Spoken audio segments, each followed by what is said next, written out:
Gangadhar sir, please carry on. Okay sir, all the best. ಎಲ್ರಿಗೂ ನಮಸ್ಕಾರ. ನಮ್ಮ ಸಂಪ್ರಭಾದ 59ನೇ web series ಆದ ಈ ಸಂಭಾಷಣಾ ಕಾರ್ಯಕ್ರಮಕ್ಕೆ ತಮ್ಮೆಲ್ಲರಿಗೂ ಸ್ವಾಗತ, ಸುಸ್ವಾಗತ. ಸೊ ನಮ್ಮ ಸಂಪ್ರಭಾದ ಅಧ್ಯಕ್ಷರಾದ ನಾರಾಯಣ ಸ್ವಾಮಿ ಅವರಿಗೆ ಮತ್ತು ಕಾರ್ಯಕ್ರಮದ ನಿಯೋಜಕರಾದ ನಮ್ಮ ಕೋದಂಡರಾಮ್ ಅವರು ಕೂಡ ಸ್ವಾಗತ, ಸುಸ್ವಾಗತ. ಈ ಕಾರ್ಯಕ್ರಮದಲ್ಲಿ ಯಾರ್ಯಾರು ಭಾಗವಹಿಸಿದ್ರಿ ಪ್ರತಿಯೊಬ್ಬರಿಗೂ ನನ್ನ ನಮಸ್ಕಾರಗಳು ಮತ್ತು ಸ್ವಾಗತ. ವಿಶೇಷತಃ ನಮ್ಮ ಈ ಕಾರ್ಯಕ್ರಮದಲ್ಲಿ ನಮ್ಮ ಕರ್ನಾಟಕ ಸ್ಟೇಟ್ ಅಮೆಚ್ಯೂರ್ ಯೋಗ ಸ್ಪೋರ್ಟ್ಸ್ ಅಸೋಸಿಯೇಷನ್ ನ ಚೇರ್ಮನ್ ರಾದ GN ಕೃಷ್ಣಮೂರ್ತಿ ಅವರು ಕೂಡ ಜಾಯಿನ್ ಆಗಿದ್ದಾರೆ. ಅವ್ರಿಗೂ ಕೂಡ ನನ್ನ ನಮಸ್ಕಾರಗಳು ಹಾಗೂ ಕಾರ್ಯಕ್ರಮಕ್ಕೆ ಸ್ವಾಗತವನ್ನ ಕೋರ್ತಾ ಇದ್ದೀನಿ.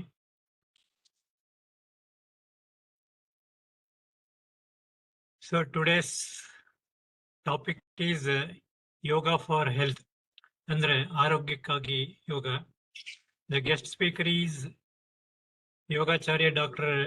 P.N. Ganesh Kumar, a distinguished yoga scholar with PhD in yoga, who is from the city of Mysore, very popularly known as Palace City, Pensioner Paradise, and even Yoganagari. Recently, Government of Karnataka has proposed to declare Mysore district as a yoga district also. That's why this city is called Yoganagari. Furthermore, Dr. P.N. Ganesh Kumar is none other than the husband of Dr. H.A. Shashirekha ma'am, a famous Ayurveda doctor and yoga expert who delivered an excellent speech on Mane Maddu during our previous episodes. Besides, he is my dearest and nearest yoga friend since past so many years, and both of us are actively involved in promoting yoga sports by conducting state, national and international level yoga competitions for school and college students, and even for interested general public through our state and national organizations, namely Karnataka State Amateur Yoga Sports Association and Yoga Federation of India. It is my immense pleasure and privilege to invite him for today's web series program as a guest speaker. And before that, I would like to narrate in brief his achievements, goals, and dedicated service to the society in promotion of yoga. Dr. Ganesh Kumar is a distinguished yoga scholar, educator, administrator, and sports leader since decades, and has dedicated his service to the promotion of yoga education, yoga sports, and holistic well-being at both national and international levels. Rather than this, he was a government employee, worked in the education department of Karnataka government, rendering his valuable and successful service of more than 35 years, and recently retired as district physical education officer at Mysore. Basically, he is a law graduate with LLB. He did his PhD in yoga under the guidance of Honorable Dr. H.R. Nagendra Guruji, the Chancellor of S. Vyasa University, who is personal yoga consultant to our Prime Minister Narendra Modi. Besides, Dr. Ganesh Kumar is a MPEd graduate and also a holder of various certification courses like NIS YCB in yoga. Presently, he is holding leadership in various organizations like President of State Sports Association, Director of Mysore Vivekananda Yoga Federation, Education and Research Institution, Mysore, President of Mysore District Yoga Sports Foundation, Secretary of Yoga Federation of Mysore, Secretary of Global Yoga Forum International Center, Vice President South Sports Federation. Being a yoga exponent, he got so many awards and honors such as Best Teacher Award from Government of Karnataka, Global Yoga Teacher Award from International Global Center, Maharshi Patanjali Award, Mandavya Maharshi Award, etc. In addition, he has also been honored with prestigious titles such as Yogacharya, Yoga Visharada, Yoga Ratna, Yoga 13 additional national and international awards recognizing his excellence in yoga education, leadership, and service. His professional contribution to society is voluminous. Being a director of Mysore Vivekananda Yoga Education and Research Institution, he played a vital role in training and mentoring yoga teachers through a wide range of programs, including yoga teacher training courses, diploma in yoga education, PG diploma in yoga education, and also he conducted programs.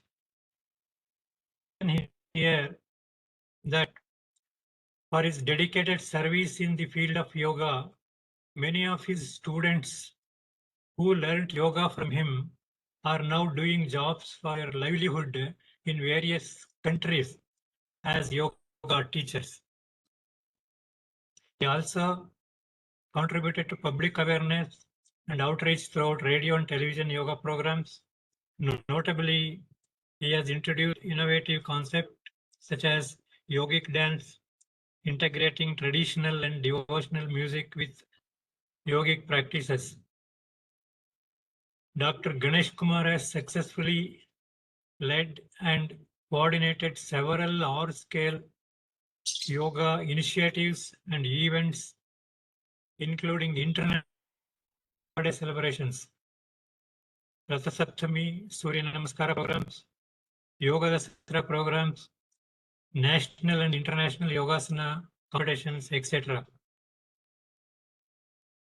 Recently, during last year Dasara period, he and his team members organized the Golden Jubilee Year National Yoga Competitions for and on behalf of Yoga Federation of India at Mysore city in the holy premises of Ganapati Sachidananda Ashrama. Nearly more than 1,500 participants, including officials, players, and referees from all over the country, participated in this mega event. Lastly, I would like to emphasize that through visionary leadership, academic excellence, and tireless dedication, Yogacharya Dr. P.N. Ganesh Kumar continues to play a vital role in preserving traditional yoga while advancing its scientific and global relevance. With these words, now I would like to bring him to this show. Respected Yogacharya Dr. P.N. Ganesh Kumarji, I, on behalf of our organization Samprabha, cordially invite you to this 59th web series eSambhashane program and request you to enlighten us in keeping our body condition. Yoga is very essential and useful in our day-to-day life, especially in this advanced human society, by adopting our ancient education, yoga, pranayama, and meditation. Thank you, one and all, for listening my inaugural address. Thank you. Sir ನಮಸ್ಕಾರ. ಗಂಗಾಧರಪ್ಪನವ್ರು ಕೇಳಿಸ್ತಾ ಇದೆಯಾ? ಕೇಳಿಸ್ತಾ ಇದೆ sir, ನಮಸ್ಕಾರ. ಹಿರಿಯರು ಮತ್ತೆ ಕರ್ನಾಟಕ ರಾಜ್ಯ amateur ಯೋಗ sports ಅಸೋಸಿಯೇಷನ್ನ ಮಾಜಿ ಅಧ್ಯಕ್ಷರು ಮತ್ತೆ ಚೇರ್ಮನ್ ರಾದಂಥ ಶ್ರೀಯುತ ಗಂಗಾಧರಪ್ಪ ಸರ್ ಅವರೇ, ನಾರಾಯಣ್ ಸರ್ ಅವರೇ, ಕೋದಂಡರಾಮ್ ಸರ್ ಅವರೇ, ಹಾಗೆ ನಮ್ಮ ಈಗಿನ ಚೇರ್ಮನ್ ರಾದಂಥ ಶ್ರೀಯುತ ಕೃಷ್ಣಮೂರ್ತಿ ಸರ್ ಅವರೇ, ಹಾಗೆ ಎಲ್ಲ ಆತ್ಮೀಯ ಯೋಗ ಬಂಧುಗಳೇ, ಆತ್ಮ ಬಂಧುಗಳೇ, ಈ ಸಂಭಾಷಣೆ ಕಾರ್ಯಕ್ರಮಕ್ಕೆ ಅವಕಾಶ ನೀಡಿದ್ದಕ್ಕಾಗಿ ವೈಯಕ್ತಿಕವಾಗಿ ಹಾಗೂ ನಮ್ಮ ಯೋಗ ಬಂಧುಗಳ ಪರವಾಗಿ ಹೃದಯಪೂರ್ವಕವಾದಂಥ ಒಂದು ವಂದನೆಯನ್ನು ಹೇಳ್ತಾ ಈಗ ನೇರವಾಗಿ ನಾವು ಯೋಗದ ಕಾರ್ಯಕ್ರಮಕ್ಕೆ ಹೋಗೋಣ. ನನ್ನ ಇವತ್ತಿನ ಒಂದು ವಿಚಾರ ಯೋಗ ಮತ್ತು ಆರೋಗ್ಯ, ಯೋಗ ಫಾರ್ ಹೆಲ್ತ್. ಹಾಗಾದಾಗ ಯೋಗ ಅಂದ್ರೇನು, ಆರೋಗ್ಯ ಅಂದ್ರೇನು, ಮತ್ತೆ ಅದಕ್ಕೆ ಸಂಬಂಧಪಟ್ಟಂತ ವಿಚಾರಗಳೇನು ಅದನ್ನ ತಿಳ್ಕೊಳ್ಳುವಂಥದ್ದು. ಮತ್ತೆ ಯೋಗದಲ್ಲಿ ಇವತ್ತಿನ ಒಂದು ಆಧುನಿಕ ಜೀವನದಲ್ಲಿ ಎದುರಿಸ್ತಿರುವಂತಹ ಒಂದು ಚಟುವಟಿಕೆಗಳನ್ನ ಹೇಗೆ ಆರೋಗ್ಯಕ್ಕೆ ಬಳಸ್ಕೊಳ್ಬಹುದು ಅನ್ನುವಂಥದ್ದು. ಮತ್ತೆ ನಮ್ಮ ಇಬ್ರು ವಿದ್ಯಾರ್ಥಿನಿಯರಿಂದ ಒಂದು 3-4 ಆಕರ್ಷಣೀಯವಾದಂತಹ ಯೋಗಾಸನಗಳ ಪ್ರದರ್ಶನ, ಮತ್ತೆ ಯೋಗ ಚಿಕಿತ್ಸಾ ಕ್ರಮವಾಗಿ ಏನೇನು ಆಸನಗಳನ್ನ ಮಾಡಬಹುದು ಅನ್ನುವಂಥದ್ದನ್ನು ಸಹ ಪ್ರಾಕ್ಟಿಕಲ್ ಆಗಿ ತೋರಿಸುವಂತ ಒಂದು ಪ್ರಯತ್ನವನ್ನ ಮಾಡ್ತೀವಿ. ಹಾಗೆ ಮಧ್ಯದಲ್ಲಿ ಕೆಲವೊಂದು ಪ್ರಾಕ್ಟೀಸ್ ಅನ್ನ ಹೇಳ್ತೀನಿ, ಅದು ನಾವೆಲ್ಲರೂ ಮಾಡಬಹುದಾದಂತ ಒಂದು ಪ್ರಾಕ್ಟೀಸಸ್. ಹಾಗಾಗಿ ಮಧ್ಯದಲ್ಲಿ ಅದನ್ನೂ ಮಾಡೋಣ. ಈಗ ಪ್ರಾರಂಭದಲ್ಲಿ ಶಂಖನಾದ ಮತ್ತೆ ಘಂಟನಾದ ಇರುತ್ತೆ, ಮತ್ತೆ ಮಹರ್ಷಿ ಪತಂಜಲಿಗಳನ್ನ ನೆನೆಸ್ಕೊಳ್ಳುವಂತ ಒಂದು ಪ್ರಾರ್ಥನೆ ಇರುತ್ತೆ. ಅದಕ್ಕೆ ತಮ್ಮೆಲ್ಲರ ಅನುಮತಿಯನ್ನು ಕೋರ್ತಾ ನಾನು ಈ ಒಂದು ಸೆಷನ್ ಅನ್ನ ಪ್ರಾರಂಭ ಮಾಡ್ತಾ ಇದ್ದೀನಿ. ನಮಸ್ಕಾರ.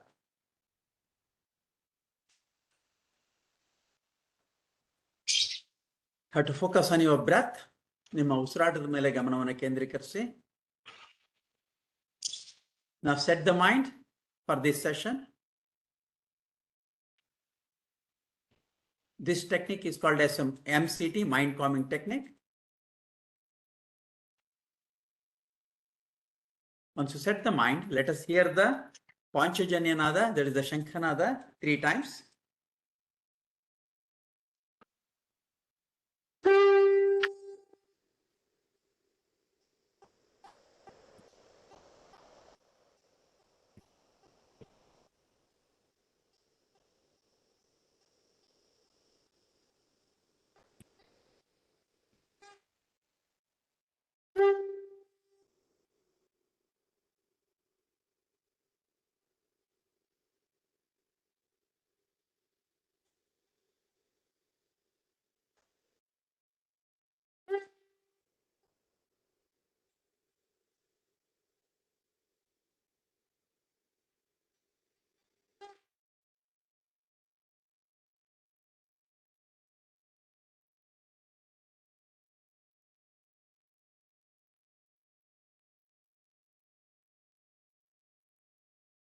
Sir, we are not able to listen any sound.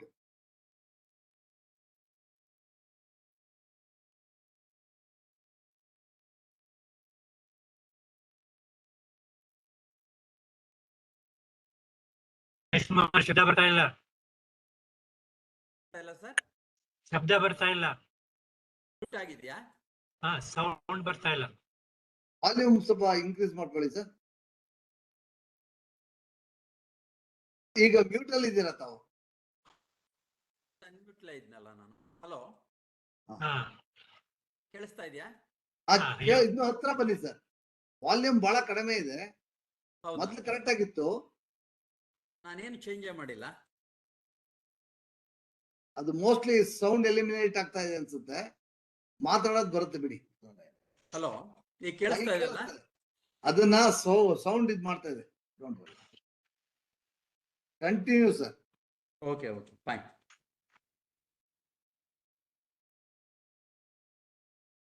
Patanjali ಮಹರ್ಷಿಗಳನ್ನ ನೆನೆಸ್ಕೊಳ್ತಾ ಈ ಒಂದು ಕಾರ್ಯಕ್ರಮ ಪ್ರಾರಂಭ ಮಾಡ್ತಾ ಇದ್ದೀನಿ.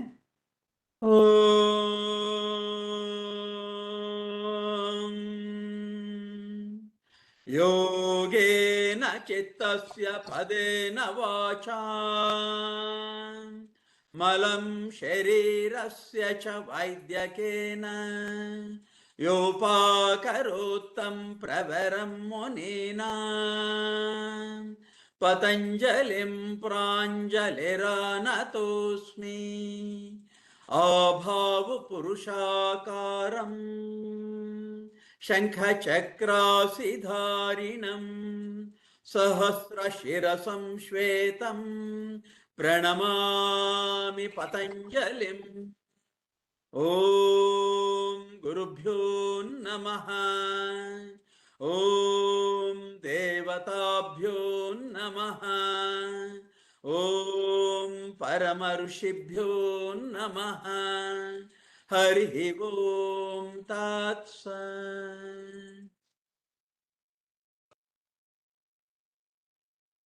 ಎಲ್ಲರಿಗೆ ಮತ್ತೊಮ್ಮೆ ನಮಸ್ಕಾರಗಳು.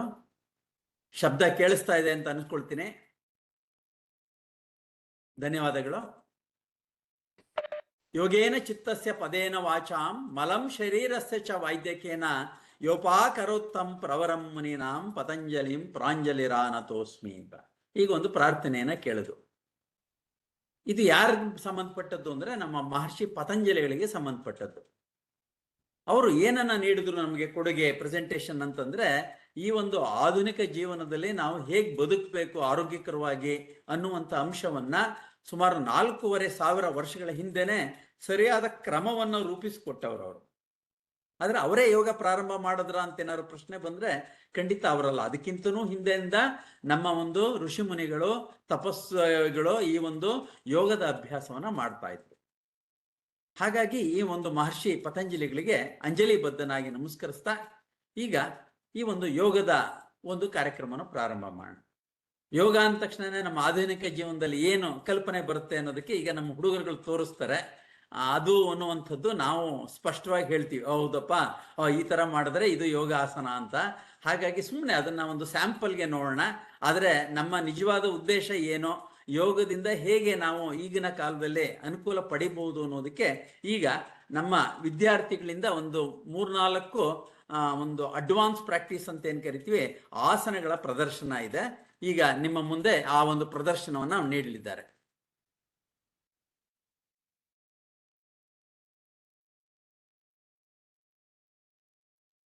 ಎಸ್, ಈಗ ನೃಪಾಲಿ ಈಗ ಪೂರ್ಣ ನಟರಾಜಾಸನವನ್ನ ತೋರಿಸ್ತಾ ಇದ್ದಾಳೆ. ಪೂರ್ಣ ನಟರಾಜಾಸನ.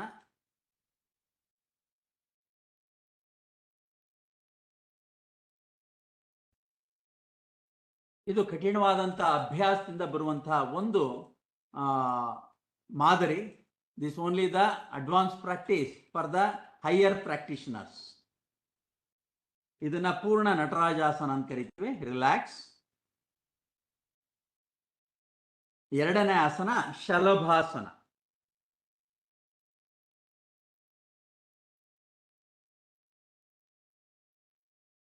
ಈಗ ಶಲಭಾಸನವನ್ನು ಮಾಡ್ತಾ ಇದ್ದಾಳೆ.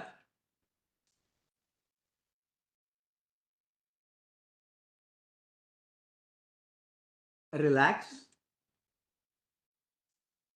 ಹಾಗೆ ಉಷ್ಟ್ರಾಸನ, ಅದ್ರ ಮೇಲೆ ಹೇಗೆ ಬಾಡಿನ ಟ್ವಿಸ್ಟ್ ಮಾಡ್ಬೋದು ಅನ್ನೋದನ್ನ ತೋರಿಸ್ತಾ ಇದ್ದಾಳೆ.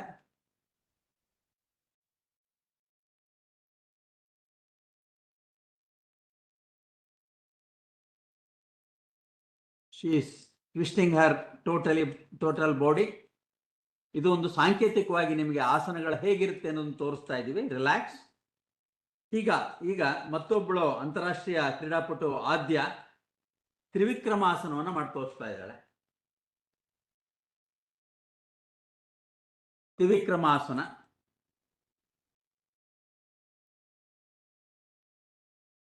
ಇದೊಂದು ಲೆಗ್ ಬ್ಯಾಲೆನ್ಸ್ ಪಾಸ್ಚರ್. ಇದು ನಿಂತು ಮಾಡುವಂತಹ ಒಂದು ಅಭ್ಯಾಸ. ಒಂದು ಕಾಲಿನಲ್ಲಿ ನಿಂತಿಯಾಳೆ. ರಿಲ್ಯಾಕ್ಸ್. ಹಾಗೆ ತಾಂಡವಾಸನ.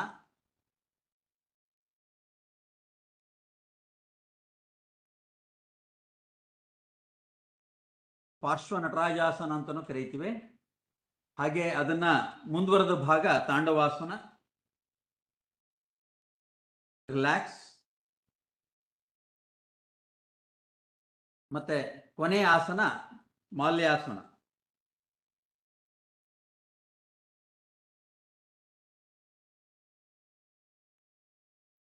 ಇದು ಒಂದು ಟ್ವಿಸ್ಟಿಂಗ್ ಪಾಸ್ಚರ್. ಇದು ರಿಲ್ಯಾಕ್ಸ್.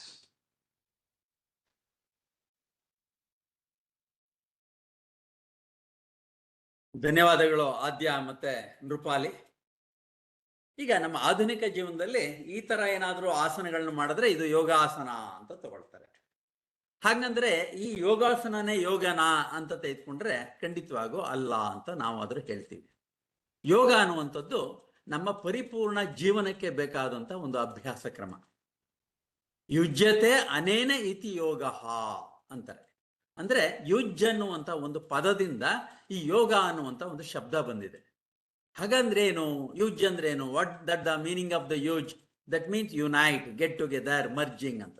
ಅಂದ್ರೆ ಒಂದುಗೂಡಿಸು, ಒಟ್ಟು ಸೇರಿಸು, ವಿಲೀನಗೊಳಿಸುವಂತ ಅರ್ಥವನ್ನ ನೀಡುತ್ತೆ. ಹಾಗಾದ್ರೆ ಮುಂದಿನ ಪ್ರಶ್ನೆ ಬರುತ್ತೆ, ಏನನ್ನ ವಿಲೀನಗೊಳಿಸ್ಬೇಕು, ಏನನ್ನ ಒಟ್ಟು ಸೇರಿಸ್ಬೇಕು ಅಂತ. ಅದಕ್ಕೆ ನಮ್ಮ ಪೂರ್ವಜರು ಒಂದು ಬಹಳ ಉನ್ನತವಾದಂತಹ ಒಂದು ಧ್ಯೇಯವನ್ನ ಇಟ್ಕೊಂಡಿದ್ರು. ಜೀವಾತ್ಮ ಪರಮಾತ್ಮನಲ್ಲಿ ವಿಲೀನಗೊಳಿಸುವಂತ ವಿಶೇಷವಾದಂತ ಪ್ರಕ್ರಿಯೆಯನ್ನ ಯೋಗ ಅಂತ ಕರೆದು. ಸೇಮ್ ಹೇಗೆ ಅದು ಏನು, ಇಸ್ ಇಟ್ ಪಾಸಿಬಲ್? ಈಗ ಜೀವಾತ್ಮ ತಗೊಂಡೋಗ್ಬಿಟ್ಟು ಪರಮಾತ್ಮ ಅಂದ್ರೆ ನೇರವಾಗಿ ತಗೊಂಡೋಗ್ಬಿಟ್ಟು ಮೇಲ್ಗಡೆ ಸೇರಿಸ್ಲಿಕ್ಕೆ ಆಗತ್ಯಾ ಅಂತಂದ್ರೆ that is not the meaning. ಇಲ್ಲಿ ಪ್ರಕೃತಿ ಅಥವಾ ದೇವರು ಅಂತ ಏನ್ ಕರಿತೀವಿ, ಪಂಚಮಹಾಭೂತ ತತ್ವದಿಂದ ಆಗಿರುವಂತಹ ಈ ಒಂದು ಸಂಪೂರ್ಣವಾದಂತ ವಿಶ್ವವನ್ನ, ಪೃಥ್ವಿ ಅಂತಂದ್ರೆ ನಮ್ಗೆ ಗೊತ್ತಿದೆ ಆ ಒಂದು ಭೂಮಿ, ಅಪ್ ಅಂದ್ರೆ ಜಲ, ತೇಜೋ ಅಂದ್ರೆ ಫೈರ್, ದೆನ್ ಆಕಾಶ, ವಾಯು ಮತ್ತೆ ಆಕಾಶ, ಈ 5 ತತ್ವಗಳಿಂದ ಈ ಒಂದು ವಿಶ್ವ ಅಂತಾಗಿದೆ, ಯೂನಿವರ್ಸ್ ಅಂತಾಗಿದೆ. ಅದರ ಒಂದು part and parcel of the ಏನು ಅಂತಂದ್ರೆ ನಮ್ಮ ಒಂದು ಈ ಜೀವಾತ್ಮ ಅನ್ನುವಂಥದ್ದು. ಸುಮಾರು 84 ಲಕ್ಷ ಜೀವರಾಶಿಗಳಿದೆ ಅಂತ ಹೇಳ್ತಾರೆ. ಅದರಲ್ಲಿ ಅತ್ಯಂತ ಉನ್ನತವಾದಂತಹ ಒಂದು ಜನ್ಮ ಅಂತಂದ್ರೆ ಈ ಮಾನವ ಜನ್ಮ ಅಂತ ಕರಿತೀವಿ. ಹಾಗಾಗಿ ಈ ಮಾನವ ತನಗೆ ವಿಕಾಸ ಹೊಂದಲಿಕ್ಕೆ ಒಂದು ಅವಕಾಶ ಇದೆ. ಹಾಗಾಗಿ ಕೆಲವೊಂದು ಅಭ್ಯಾಸದ ಮೂಲಕ ಆ ಒಂದು ಪೃಥ್ವಿಯನ್ನ, ಆ ಒಂದು ವಿಶ್ವವನ್ನ ಮತ್ತೆ ಸೇರುವಂತಾಗ್ಬೇಕು, ಅದು ಆ ಒಂದು ವಿಶೇಷವಾದಂಥ ಶಕ್ತಿಯೊಂದಿಗೆ ವಿಲೀನ ಆಗ್ಬೇಕು.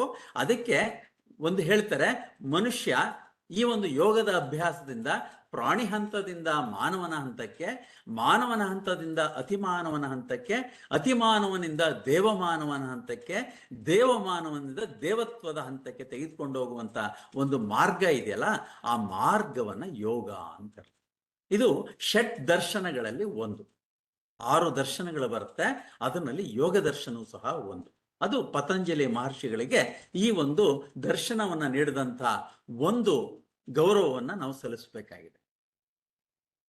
ಹಾಗಾದ್ರೆ ಈ ಮಹರ್ಷಿ ಪತಂಜಲಿಗಳು ಏನನ್ನ ನಾವು ನೀಡಿದ್ರು, ನಮಗೆ ಆ ಒಂದು ಯೋಗದಿಂದ ಹೇಗೆ ಆರೋಗ್ಯವನ್ನ ಕಾಪಾಡ್ಕೊಳ್ಬೇಕು ಅನ್ನುವಂಥ ಅಂಶದ ಕಡೆಗೆ ಹೋಗೋಣ. ಈಗ ಯೋಗ ಮತ್ತೆ ಆರೋಗ್ಯ ಅಂತ 2 ಪದಗಳನ್ನ ನಾವು ಕೇಳ್ತಾ ಇದ್ದೀವಿ. ಹಾಗಾದ್ರೆ ಯೋಗ ಅಂತಂದ್ರೆ ಏನು ಅಂತ ಚರ್ಚೆ ಮಾಡ್ತಾ ಇದ್ದೀವಿ. ಅದರಲ್ಲಿ ಮಹರ್ಷಿ ಪತಂಜಲಿಗಳು ಕೊಟ್ಟಂತಹ ಒಂದು ಯೋಗ ದರ್ಶನದಲ್ಲಿ 8 ಹಂತಗಳನ್ನ ಕೊಡ್ತಾರೆ. ಯಾವ ರೂಪದಲ್ಲಿ ಕೊಡ್ತಾರೆ ಅಂದ್ರೆ ಸೂತ್ರಗಳ ರೂಪದಲ್ಲಿ ಕೊಡ್ತಾರೆ. ಸೂತ್ರಗಳು ಅಂತಂದ್ರೆ ಏನು ಅಂದ್ರೆ ವೆರಿ ಸ್ಮಾಲ್ ಸೆಂಟೆನ್ಸಸ್. ಅದು 196 ಸೂತ್ರಗಳನ್ನ ನಾವು ಮಹರ್ಷಿ ಪತಂಜಲಿಗಳ ಯೋಗ ದರ್ಶನದಲ್ಲಿ ಕಾಣ್ತೀವಿ. ಅದನ್ನ 4 ಪಾದಗಳಾಗಿ ವಿಂಗಡಿಸ್ತಾರೆ. ಅದನ್ನ 4 ಚಾಪ್ಟರ್ಸ್ ಆಗಿ, ಸಮಾಧಿ ಪಾದ, ಸಾಧನಾ ಪಾದ, ವಿಭೂತಿ ಪಾದ ಮತ್ತೆ ಕೈವಲ್ಯ ಪಾದ ಅಂತ 4 ಭಾಗಗಳಾಗಿ ವಿಂಗಡಿಸ್ಕೊಳ್ತಾರೆ. ಅದರಲ್ಲಿ ಸಾಧನಾ ಕ್ರಮಕ್ಕೆ 8 ಹಂತಗಳನ್ನ ಹೇಳ್ತಾರೆ ಅವರು. ಯಮ, ನಿಯಮ, ಆಸನ, ಪ್ರಾಣಾಯಾಮ, ಪ್ರತ್ಯಾಹಾರ, ಧಾರಣ, ಧ್ಯಾನ ಮತ್ತೆ ಸಮಾಧಿ ಎನ್ನುವಂತ 8 ಅಂಶಗಳನ್ನು ಕೊಡ್ತಾರೆ. ಈ 8 ಅಂಶಗಳ ಮೂಲಕ ಮನುಷ್ಯ ತನ್ನನ್ನ ತಾನು ಪರಿವರ್ತನೆ ಮಾಡಿಕೊಂಡು ಉನ್ನತವಾದಂಥ ಸ್ಥಿತಿಗೆ ಹೋಗಬಹುದು ಅಂತ, ಆತ್ಮ ಸಾಕ್ಷಾತ್ಕಾರದ ಹಂತಕ್ಕೆ ಹೋಗಬಹುದು ಅಂತ. ನಮ್ಮ ಆಧುನಿಕ ಜೀವನದಲ್ಲಿ ನಾವು ಆ ಹಂತದ ಸಾಧನೆ ಮಾಡುವಂಥದ್ದನ್ನ ಅಥವಾ ಆ ಹಂತದ ಒಂದು ಸಂಪೂರ್ಣವಾದಂತಹ ತೊಡಗಿಸುವಿಕೆಯನ್ನ ನಾವು ಈಗ ನಿರೀಕ್ಷೆ ಮಾಡಲಿಕ್ಕೆ ಸಾಧ್ಯ ಆಗಲ್ಲ. ಹಾಗಾಗಿ ಈ ಒಂದು ಆಧುನಿಕ ಜೀವನದಲ್ಲಿ ನಮ್ಮ ಆರೋಗ್ಯಕ್ಕೋಸ್ಕರ ಯೋಗವನ್ನು ಹೇಗೆ ಬಳಸ್ಕೊಳ್ಬಹುದು ಅನ್ನೋದ್ರ ಕಡೆಗೆ ನಾವು ಹೆಚ್ಚು ಚಿಂತನೆ ಮಾಡಬೇಕಾಗಿದೆ. ಹಾಗಾಗಿ ನಾವು ಈ ಒಂದು ಯೋಗದಿಂದ ಆರೋಗ್ಯವನ್ನು ಹೇಗೆ ಪಡಿಬಹುದು ಅನ್ನೋದ್ರ ಕಡೆಗೆ ಇವತ್ತಿನ ಒಂದು ಚರ್ಚೆ ಇರುತ್ತೆ. ಹಾಗಾದ್ರೆ ಆರೋಗ್ಯ ಅಂದ್ರೆ ಏನು ಅನ್ನುವಂಥ ಪ್ರಶ್ನೆ ಮತ್ತೆ ಬರುತ್ತೆ. What you mean by health ಅಂತ. ಆರೋಗ್ಯ ಅಂತಂದ್ರೆ ಏನು?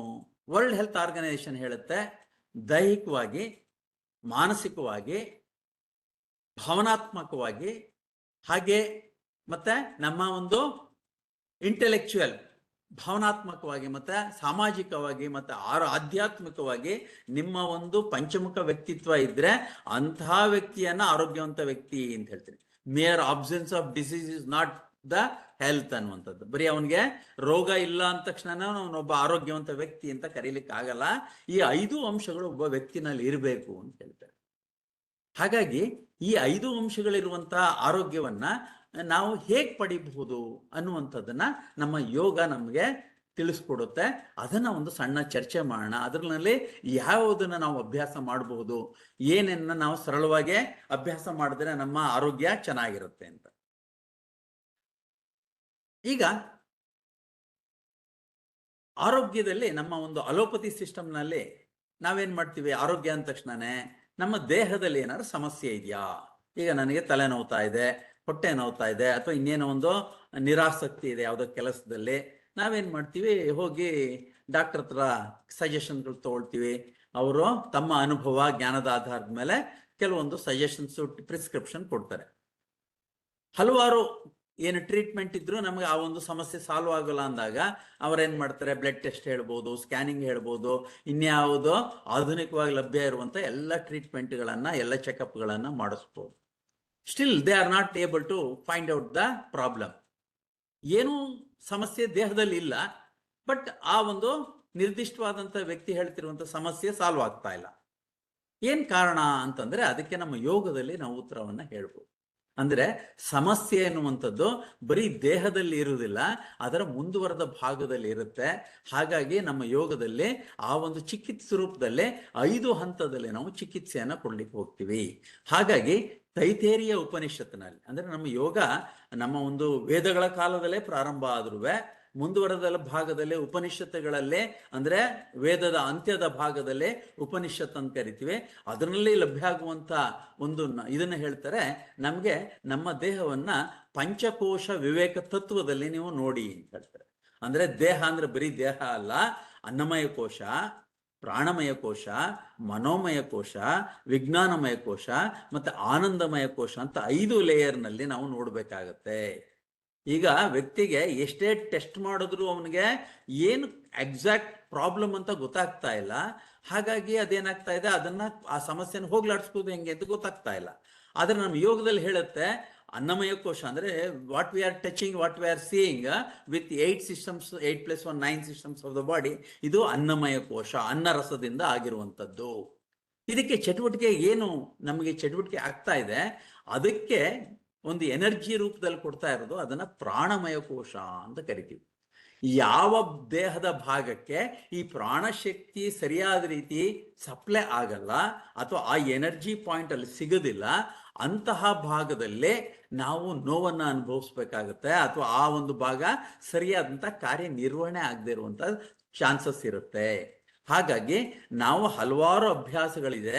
ಅನ್ನಮಯ ಕೋಶವನ್ನ ಸರಿಪಡಿಸ್ಲಿಕ್ಕೆ ನಮ್ಮಲ್ಲಿ ಬೇಕಾದಷ್ಟು ರೀತಿಯ ಯೋಗಿಕ ಚಟುವಟಿಕೆಗಳಿದೆ. ಗುರು ನಮಸ್ಕಾರ, ಸೂರ್ಯ ನಮಸ್ಕಾರ, ಆಸನಗಳ ಅಭ್ಯಾಸಗಳಿದೆ. ಹಾಗೆ ಈ ಒಂದು ಪ್ರಾಣಮಯ ಕೋಶವನ್ನ ನಾವು ಸರಿಯಾದಂತ ಕ್ರಮದಲ್ಲಿ ಇಟ್ಕೊಳ್ಳಿಕ್ಕೆ ಉಸಿರಾಟದ ಅಭ್ಯಾಸಗಳು ಮತ್ತೆ ಪ್ರಾಣಾಯಾಮ ಇದೆ. ಆ ಪ್ರಾಣಮಯ ಕೋಶ ಅಂದ ತಕ್ಷಣ ಅದ್ರಲ್ಲಿ ಪಂಚ ಪ್ರಾಣಗಳು ಅಂತ ತಗೊಳ್ತೀವಿ. ಪ್ರಾಣ, ಅಪಾನ, ಸಮಾನ, ಉದಾನ, ವ್ಯಾನ ಅಂತ 5 ದೇಹದ ಬೇರೆ ಬೇರೆ ಭಾಗಗಳ ಒಂದು ನಿಯಂತ್ರಣವನ್ನ ಅದು ಹೊಂದುತ್ತೆ. ಹಾಗಾಗಿ ನಮ್ಮ ಒಂದು ಆ ಪ್ರಾಣಶಕ್ತಿ ಸರಿಯಾದಂಥ ಕಾರ್ಯನಿರ್ವಹಣೆಗೆ ಆ ಒಂದು ಸರಿಯಾದಂಥ ಒಂದು ಉಸಿರಾಟದ ಅಭ್ಯಾಸ ಕ್ರಮಗಳನ್ನ ನಮ್ಮ ಹಿರಿಯರು ನಮಗೆ ಕೊಟ್ಟಿದ್ದಾರೆ. ಅದನ್ನ ನಾವು ಈ ಯೋಗದಲ್ಲಿ ಬಳಸ್ಕೊಳ್ತೀವಿ. ಹಾಗಾಗಿ ನಾವು ಅನ್ನಮಯ ಕೋಶ, ಪ್ರಾಣಮಯ ಕೋಶದಲ್ಲಿರುವಂತಹ ಸಮಸ್ಯೆಗಳನ್ನ ತೆಗೆದುಬಹುದು. ಇನ್ನು ಮುಂದುವರೆದಂತೆ ನಮಗೆ ಅನ್ನಮಯ ಕೋಶದಲ್ಲೂ ಸಮಸ್ಯೆ ಇಲ್ಲ, ಪ್ರಾಣಮಯ ಕೋಶದಲ್ಲೂ ಇಲ್ಲ ಅಂದ್ರೆ ಮನೋಮಯ ಕೋಶಕ್ಕೆ ಹೋಗ್ತೀವಿ. ನಮ್ಮ ಸಮಸ್ಯೆ ಯಾವುದೋ ವ್ಯಕ್ತಿಗೆ ಮನಸ್ಸಿನಲ್ಲಿ ಉಂಟಾಗುವಂತ ಈಗ ಒತ್ತಡಗಳಿಂದ ಉಂಟಾಗುವಂತ ಸಮಸ್ಯೆಗಳು ಈಗ ಅದು ಪ್ರಾಣಮಯ ಕೋಶದಿಂದ ಅನ್ನಮಯ ಕೋಶಕ್ಕೆ ಬಂದು ಅಲ್ಲಿ ಎಕ್ಸಿಬಿಟ್ ಆಗುತ್ತೆ.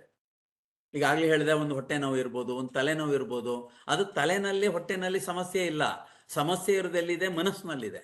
ಹಾಗಾಗಿ ನಾವು ಮನಸ್ಸಿಗೆ ಕೆಲವೊಂದು ಚಿಕಿತ್ಸೆಯನ್ನ ನೀಡಬೇಕಾಗುತ್ತೆ. ಹಾಗಾಗಿ ನಮ್ಮಲ್ಲಿ ಈ ಒಂದು ವಿಶೇಷವಾದಂಥ ಅಭ್ಯಾಸ ಕ್ರಮಗಳಿದೆ. ಆ ಒಂದು ಅಭ್ಯಾಸ ಕ್ರಮಗಳಲ್ಲಿ ಬಹಳ ಮುಖ್ಯವಾದದ್ದು ಧಾರಣಾ ಧ್ಯಾನ ಅನ್ನುವಂಥ 2 ಪ್ರಮುಖವಾದಂಥ ಅಭ್ಯಾಸಗಳು. ಅದನ್ನ ನಾವು ಈ ಒಂದು ಆಧುನಿಕ ಜೀವನದಲ್ಲಿ ಬಳಸ್ಕೊಳ್ಬೋದು. ಇದರಿಂದ ಏನಾಗುತ್ತೆ, ನಮ್ಮ ಒಂದು ವಿಜ್ಞಾನಮಯ ಕೋಶ, ಇಂಟೆಲೆಕ್ಚುವಲ್ ಲೆವೆಲ್ ಸ್ಟ್ರಾಂಗ್ ಆಗುತ್ತೆ. ಮತ್ತೆ ಆ ಒಂದು ನಮ್ಮ ಒಂದು ವಿವೇಕ ಪ್ರಜ್ಞೆ ಜಾಸ್ತಿಯಾಗಿ ಅದರಿಂದ ನಾವು ಆನಂದಮಯ ಕೋಶ ಅಂದ್ರೆ ಆರೋಗ್ಯವಾಗಿರ್ಲಿಕ್ಕೆ ಸಾಧ್ಯ ಆಗುತ್ತೆ. ಹಾಗಾಗಿ ಯೋಗವನ್ನ ನಾವು ಈಗ ಹಿಂದೆ ನಮ್ಮ ಒಂದು ಋಷಿ ಮುನಿಗಳು ಸಾಧನೆಯ ಅತ್ಯಂತ ಉನ್ನತ ಸ್ಥಿತಿಗೆ ಬಳಸ್ತಾ ಇದ್ರು. ಆದ್ರೆ ಅದರಲ್ಲಿ ಕೆಲವೊಂದು ಭಾಗವನ್ನ ನಾವು ಆರೋಗ್ಯಕ್ಕಾಗಿ ನಾವು ಬಳಸಬೇಕಾಗಿದೆ. ಹಾಗಾಗಿ ಅದನ್ನು ಹೇಗೆ ನಾವು ಬಳಸ್ಬೋದು, ಅದನ್ನು ಏನೇನನ್ನ ನಾವು ಅನುಸರಿಸ್ಬೇಕಾಗತ್ತೆ ಅನ್ನುವಂಥದ್ದನ್ನು ತೆಗೆದುಕೊಂಡ್ರೆ ಮೊದಲನೇ 2 ಹಂತಕ್ಕೆ ನಾವು ಚರ್ಚೆಗೆ ಹೋಗ್ಬೇಕಾಗತ್ತೆ. ಏನು ನಮ್ಮ ಒಂದು ಮಹರ್ಷಿ ಪತಂಜಲಿಗಳು ಹೇಳ್ತಾರೆ, ಯಮ ನಿಯಮಗಳು ಅಂತ ಹೇಳ್ತಾರೆ. ಅದನ್ನ ನಮ್ಮ ತಂದೆ ತಾಯಿಗಳು, ನಮ್ಮ ಪೂರ್ವಿಕರು, ನಮ್ಮ ಒಂದು ಭಾರತೀಯ ಸಂಸ್ಕೃತಿ ನಮಗೆ ಹುಟ್ಟಿನಿಂದನೇ ಕಲಿಸ್ಬಿಟ್ಟಿದೆ. ಏನು ಯಮ ಅಂತಂದ್ರೆ 5 ತತ್ವಗಳನ್ನ ಹೇಳ್ತಾರೆ. ಏನು? ಅಹಿಂಸಾ, ಸತ್ಯ, ಆಸ್ತೇಯ, ಅಪರಿಗ್ರಹ, ಬ್ರಹ್ಮಚರ್ಯ ಅಂತ. ಸರ್, ಇದಕ್ಕೂ ಆರೋಗ್ಯಕ್ಕೆ ಏನು ಸಂಬಂಧ ಇದೆ ಅಂದ್ರೆ ನೇರವಾದಂಥ ಸಂಬಂಧ ಇದೆ. ಅಹಿಂಸಾ ವೃತವನ್ನ ಯಾವಾಗಲೂ ಮಾಡಿ ಅಂತ. ಅಂದ್ರೆ ಅಹಿಂಸೆ ಅಂದ್ರೆ ಏನು? ಬೇರೆಯವರಿಗೆ ಹಿಂಸೆ ಕೊಡದೇ ಇರುವಂಥದ್ದು. ಅದು ಮನಸ್ಸಿನ ಮೂಲಕ ಆಗಿರ್ಬೋದು, ನಮ್ಮ ಮಾತಿನ ಮೂಲಕ ಆಗಿರ್ಬೋದು, ನಮ್ಮ ಕೃತಿಯ ಮೂಲಕ ಆಗಿರ್ಬೋದು. ನಾವು ಪ್ರತಿ ಕ್ಷಣನೂ ಏನ್ ಮಾಡ್ತೀವಿ? ಏನಾದ್ರೂ ಬೇರೆಯವರಿಗೆ ತೊಂದರೆ ಕೊಡುವಂತಹ ಮನಸ್ಥಿತಿಯವರೇ ಆಗಿರ್ತೀವಿ. ಹಾಗಾಗಿ ಅದು ತೊಂದರೆ ನಾವು ಬೇರೆಯವ್ರಿಗೆ ಕೊಡ್ತಾ ಹೋದಂಗೆ ಅದು accumulation of that effect, it is for us only. ನಮ್ಗೇನೆ ಆ ಮನಸ್ಸಿನಲ್ಲಿ ಆ ಒಂದು ವಿಚಾರಗಳು, ಆ ಒಂದು ವಿಷಯಗಳು ನಾವು ಬೇರೆಯವ್ರ ಮೇಲೆ ದೋಷ ಮಾಡ್ತಾ ಹೋದಾಗ ಅದು ಎಫೆಕ್ಟ್ ಆಗೋದು ನಮ್ಗೇನೆ. ನಮ್ಮಲ್ಲೇ ಆ ಒಂದು ಅಕ್ಯುಮುಲೇಷನ್ ಆಗುತ್ತೆ. ಅದರಿಂದ ಏನಾಗುತ್ತೆ? ಸ್ಟ್ರೆಸ್ ಆಗುತ್ತೆ. ಸ್ಟ್ರೆಸ್ ಆಗಿ ನಮ್ಮ ದೇಹದ ಮೇಲೆ, ಮನಸ್ಸಿನ ಮೇಲೆ, ಪ್ರಾಣಶಕ್ತಿಯ ಮೇಲೆ, ವ್ಯವಸ್ಥೆಯ ಮೇಲೆ ಪ್ರತಿಕೂಲ ಪರಿಣಾಮವನ್ನು ಬೀಳುತ್ತೆ. ಹಾಗಾಗಿ ಈ 5 ಅಂಶಗಳೇನಿದೆ, ಅಹಿಂಸಾ, ಸತ್ಯ, ಆಸ್ತೇಯ, ಅಪರಿಗ್ರಹ, ಬ್ರಹ್ಮಚರ್ಯ, ಇದರ ವಿರುದ್ಧವಾಗಿ ಹೋಗ್ಬೇಡ, ಅದನ್ನ ಪಾಲನೆ ಮಾಡ್ಕೊಂಡ್ ಬಾ, ಅದು ನಿನ್ನ ಆರೋಗ್ಯಕ್ಕೆ ಮೂಲ ಕಾರಣ ಅಂತ ಹೇಳ್ತಾರೆ. ನಾವು ಯಾವಾಗಲೂ ಸುಳ್ಳು ಹೇಳ್ತಾ ಇದ್ರೆ ಏನಾಗುತ್ತೆ ಅಂದ್ರೆ again that accumulates in our negative. ಯಾವಾಗ್ಲೂ ಆ ನೆಗೆಟಿವ್ಸ್ ಯಾವಾಗ್ಲೂ ಏನ್ ಮಾಡುತ್ತೆ? ಅದು ಬೇರೆಯವ್ರಿಗೆ ಪರಿಣಾಮ ಕೊಡಬಹುದು, ನಮ್ಮ ಆರೋಗ್ಯದ ಮೇಲೆ ನೇರವಾದಂತ ಪರಿಣಾಮ ಬೀರುತ್ತೆ. ಹಾಗಾಗಿ ಮೊದಲನೆಯ 5 ಅಂಶಗಳನ್ನ ಪಾಲನೆ ಮಾಡುವಂತ ಅವ್ರು ಹೇಳ್ತಾರೆ. ಇದು ಸಹಸ್ರಾರು ವರ್ಷಗಳ ಹಿಂದೆನೆ ಹೇಳಿರುವಂತ. ಇನ್ನು ನಿಯಮದಲ್ಲಿ ರೂಲ್ಸ್, ಇಂಥದ್ದನ್ನ ನೀವು ಅಭ್ಯಾಸ ಮಾಡ್ತಾ ಹೋಗು ಅಂತ ಹೇಳ್ತಾರೆ. ಯಾವ್ದು 5 ಅಂಶಗಳು? ಅದು ಶೌಚ, ಸಂತೋಷ, ತಪಸ್ಸು, ಸ್ವಾಧ್ಯಾಯ, ಈಶ್ವರ ಪ್ರಣೀತ. ಸರ್, ಇದನ್ನ ನೀವು ಬರೀ ಹಿಂಗೆ ಹೇಳ್ಬಿಡ್ತಾ ಇದ್ರೆ ನಮ್ಗೆ ಕರೆಕ್ಟಾಗಿ ಅರ್ಥ ಆಗ್ತಾ ಇಲ್ಲ ಅಂತನೂ ಕೆಲವರಿಗೆ ಹೇಳ್ಬೋದು. ಆದ್ರೆ ಅದಕ್ಕೆ ಆದಂತ ಒಂದು ದೀರ್ಘವಾದಂಥ ವಿಚಾರಗಳನ್ನ ಚರ್ಚೆ ಮಾಡುವಂಥ ಸಮಯ ಇಲ್ಲಿ ಇಲ್ಲದೆ ಇರೋದ್ರಿಂದ ನಾನು ಅದರದ್ದು ಪೂರಕವಾಗಿ ಹೇಗೆ ಆರೋಗ್ಯಕ್ಕೆ ಅನುಕೂಲ ಆಗತ್ತೆ ಅಂಶಗಳು ಅನ್ನೋದನ್ನ ಮಾತ್ರ ಪಾಯಿಂಟ್ ಔಟ್ ಮಾಡ್ತಾ ಇದ್ದೀನಿ. ಹಾಗಾಗಿ ಶೌಚ ಅಂತಂದ್ರೆ ಇಲ್ಲಿ ನಾವು ಯಾವಾಗಲೂ ಸರ್ ನಮ್ಮ ಮನೆ ಕ್ಲೀನ್ ಆಗಿದೆ, ಬಟ್ಟೆ ಕ್ಲೀನ್ ಆಗಿದೆ, ನಾನು ಸ್ನಾನ ಮಾಡಿದ್ದೀನಿ, ಅದೊಂದೇ ಅಲ್ಲ. ಅಂತರ್ಶೌಚ, ಬಹಿರ್ಶೌಚ 2 ಬಹಳ ಮುಖ್ಯವಾದದ್ದು. ನಮ್ಮನೆ ಕ್ಲೀನ್ ಆಗಿರೋ ಜೊತೆಗೆ ಅಕ್ಕಪಕ್ಕದ ಮನೆನೂ ಕ್ಲೀನ್ ಆಗಿರ್ಬೇಕು, ಅಕ್ಕಪಕ್ಕದ ಜಾಗನೂ ಕ್ಲೀನ್ ಆಗಿರ್ಬೇಕು. ಹಾಗೆ ಹೊರಗಡೆ ಕ್ಲೀನ್ ಆಗಿರೋ ಜೊತೆಗೆ ಮನಸ್ಸಿನ ಕ್ಲೀನ್ ಇರ್ಬೇಕಂದ್ರೆ ನಾವು ಮಾತಾಡೋದು ಸ್ವಚ್ಛವಾಗಿರ್ಬೇಕು, ನಾವು ಆಲೋಚನೆ ಮಾಡುವಂಥದ್ದು ಸ್ವಚ್ಛವಾಗಿರ್ಬೇಕು. ಹಾಗಾಗಿ ಎಲ್ಲಿ ನಾವು ಆಲೋಚನೆಯನ್ನ ಮಾಡ್ತೀವಿ ಅಲ್ಲಿ ಒಂದು ಸ್ವಚ್ಛತೆ ಬಂದ್ರೆ ನಾವು ತೆಗೆದುಕೊಳ್ಳುವಂಥ ನಿರ್ಧಾರದಲ್ಲಿ ಒಂದು ಪ್ಯೂರಿಟಿ ಇರುತ್ತೆ. ಅದನ್ನು ಎಕ್ಸಿಕ್ಯೂಟ್ ಮಾಡಿದ ನಮ್ಮ ಕೆಲಸದಲ್ಲಿ ಆ ಸ್ವಚ್ಛತೆ ಒಂದು ಪರಿಣಾಮ ಸಿಗುತ್ತೆ. ಹಾಗಾಗಿ ಪ್ರತಿ ಹಂತದಲ್ಲಿ ಆ ಶೌಚ ಅನ್ನುವಂಥದ್ದು ಬಹಳ ಮುಖ್ಯವಾದದ್ದು. ಅದರಿಂದ ನಾವು ಸಂತೋಷ ಅನ್ನುವಂಥದ್ದು ಅಂಶ ಯಾವಾಗಲೂ we have to feel happy. ಏನಿದೆ ನಾವು ಅದರಲ್ಲೇ ಆ ಒಂದು ಕಂಟೆಂಟ್ಮೆಂಟ್ ಅಂತ ಏನು ಕರಿತೀವಿ, ಆ ತೃಪ್ತಿಯಲ್ಲಿ ಸಂತೋಷ ಸಿಗುತ್ತೆ. ಹಾಗಾಗಿ ಈ ಅಂಶಗಳನ್ನ ನಮ್ಮ ಆರೋಗ್ಯಕ್ಕೋಸ್ಕರನೇ ಇದು ನೇರವಾದಂಥ ಪರಿಣಾಮ ಬೀರುವಂಥದ್ದು. ನಾವು ಯಾವಾಗಲೂ ಎಲ್ಲೋ ನಮ್ಮ ಹತ್ರ ಬಹಳಷ್ಟು ಇರುತ್ತೆ. ನನ್ನ ಹತ್ರ ಆಲ್ಟೋ ಕಾರ್ ಇದೆ ಅಂದ ತಕ್ಷಣ ನಾನು ಇನೋವಾ ಕಾರ್ ಬೇಕು ಅನ್ನೋದು, ಇನೋವಾ ಕಾರ್ ಇದ್ದ ತಕ್ಷಣನೇ ಇನ್ಯಾವುದೋ ದೊಡ್ಡ ಕಾರ್ ಬೇಕು, ಅದಿದ್ರೆ ಇನ್ನೇನೋ ಬೇಕು ಅನ್ನುವಂಥದ್ದು ನಮ್ಮ ಮನಸ್ಸಿನ ಸ್ವಭಾವ. ಹಾಗೇನಾಗುತ್ತೆ? ಇದ್ದುದಲ್ಲ ಸಂತೋಷ ಪಡಲಿಲ್ಲ ಅಂತಂದಾಗ ದುಃಖಕ್ಕೆ ಮೂಲ ಕಾರಣ ಆಗುತ್ತೆ, ಆರೋಗ್ಯಕ್ಕೆ ನೇರವಾದಂಥ ಪರಿಣಾಮ ಬೀರುತ್ತೆ ಅನ್ನುವಂಥದ್ದಷ್ಟೇ ನನ್ನ ಒಂದು ಬಹಳ ಮುಖ್ಯವಾದಂಥ ಅಂಶ. ಹಾಗಾಗಿ ಈ ಒಂದು ಯಮ ನಿಯಮಗಳು ನಮ್ಮ ಆರೋಗ್ಯಕ್ಕೆ ಮೆಟ್ಟಲುಗಳು, ಸೋಪಾನಗಳು ಅಥವಾ ಭದ್ರ ಬುನಾದಿಗಳು. ಇದರ ಆಧಾರದ ಮೇಲೆ ನಮ್ಮ ಹಿರಿಯರು ಹೇಳ್ತಾರೆ ಯೋಗಾಸನಗಳನ್ನ ಮಾಡಿ. ಯಾತಕ್ಕೆ ಯೋಗಾಸನಗಳನ್ನ ಮಾಡಬೇಕು ಅಂತಂದ್ರೆ ಆಧುನಿಕ ಜೀವನದಲ್ಲಿ ನಮಗೆ ಈ ಒಂದು ಏನು what you call the latest ಎಕ್ವಿಪ್ಮೆಂಟ್ಸ್ಗಳು ನಮಗೆ ಬೆರಳಿನ ತುದಿನಲ್ಲಿ ಎಲ್ಲ ಕೆಲಸಗಳನ್ನ ಮಾಡ್ಕೊಳ್ತಾ ಇದೀವಿ. ಹಾಗಾಗಿ we are not using our physical strength, mental strength. ಈಗ ಅಂತ ಒಂದು ಬರ್ತಾ ಇದೆ, ಅದು ಇನ್ನು ಬಳಕೆಗೆ ಬಂದ್ಬಿಟ್ರೆ ನಮ್ಮ ಈ ಒಂದು ದೈಹಿಕ ಒಂದು ಏನು ಈಗ ಸಾಮರ್ಥ್ಯ ಕಮ್ಮಿ ಆಗಿದೆ, ಅದೇ ತರ ಮಾನಸಿಕ ಸಾಮರ್ಥ್ಯನೂ ಪೂರ್ತಿ ಕುಗ್ಗು ಹೋಗುವಂತ ಚಾನ್ಸಸ್ಸು ಇದೆ. ಹಾಗಾಗಿ ಇದೇನು ಅಂತಂದ್ರೆ ಎಲ್ಲನೂ ನಾವು ಬೇರೆಯಿಂದ ಡಿಪೆಂಡ್ ಆಗ್ತಾ ಇದೀವಿ. ಇದರಿಂದ ನಮ್ಗೇನಾಗ್ತಾ ಇದೆ? ಆರೋಗ್ಯದಲ್ಲಿ ಏರ್ಪೇರ್ ಆಗ್ತಾ ಇದೆ. ಹಾಗಾಗಿ ನಿನ್ನ ಒಂದು ದೈಹಿಕ ಆರೋಗ್ಯವನ್ನ ಕಾಪಾಡ್ಕೊಳ್ಲಿಕ್ಕೆ ಯೋಗಾಸನವನ್ನ ಅಭ್ಯಾಸ ಮಾಡು. ಏನ್ ಹಾಗಂದ್ರೆ ಯೋಗಾಸನ ಅಂದ್ರೆ ಏನು ಅಂತಂದ್ರೆ, ಈಗ ನಮ್ಮ ಮಕ್ಕಳು ಮಾಡೋದಲ್ಲ ಕಷ್ಟವಾದಂತ ಆಸನ, ಅದನ್ನ ಮಾಡ್ಬೇಕಾ? ನೋ, ಅದಲ್ಲ. ಅದರ ಒಂದು ಭಾಗ ಅದಷ್ಟೇ. ಅದನ್ನ ನಾವು ಯುವಕರಿಗೆ ಮತ್ತೆ ಈಗಿನ ಒಂದು ಕಾಂಪಿಟೇಟಿವ್ ಏಜ್ ನಲ್ಲಿ ಕಾಂಪಿಟೇಷನ್ಗೆ ನಾವು ಬಳಸ್ತಾ ಇದ್ದೀವಿ. ಆದ್ರೆ ಯೋಗಾಸನ ಅನ್ನುವಂಥದ್ದು ಸ್ಥಿರಂ ಸುಖಂ ಆಸನಂ ಅಂತ.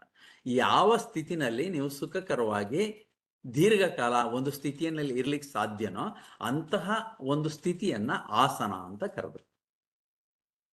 ಈ ಆಸನದಿಂದ ನಮ್ಗೆ ಆರೋಗ್ಯ ಖಂಡಿತವಾಗ್ಲೂ ವೃದ್ಧಿ ಆಗುತ್ತೆ. ಯಾಕೆ ಅಂದ್ರೆ ಈ ಆಸನಗಳು ನಮ್ಗೆ ಒಂದು ಸ್ಟ್ಯಾಟಿಕ್ ಸ್ಟ್ರೆಚಿಂಗ್ ಅಂತ, ಒಂದು ನಿರ್ದಿಷ್ಟ ಭಂಗಿಗೆ ಹೋದಾಗ ನಮ್ಮ ದೇಹದ ಒಳಭಾಗದಲ್ಲಿರುವಂತ ಆ ಒಂದು ಅಂಗವ್ಯೂಹಗಳ ಮೇಲೆ, ಅಂಗಾಂಗಗಳ ಮೇಲೆ ನೇರವಾದಂಥ ಪರಿಣಾಮ ಬೀರೋದ್ರಿಂದ ನಮಗೆ ಬೇಕಾದಂಥ ಸರಿಯಾದಂತಹ ಹಾರ್ಮೋನ್ಸ್ಗಳು ಮತ್ತೆ ಜ್ಯೂಸಸ್, ಡೈಜೆಸ್ಟಿವ್ ಜ್ಯೂಸಸ್ಗಳು ಸೆಕ್ರೀಟ್ ಆಗುತ್ತೆ. ಹಾಗಾಗಿ ನಮ್ಗೇನಾಗುತ್ತೆ, ಆ ಭಾಗದ ಕಾರ್ಯಗಳು ಚೆನ್ನಾಗಿ ನಡೆಯಲಿಕ್ಕೆ ಅನುಕೂಲ ಆಗುತ್ತೆ.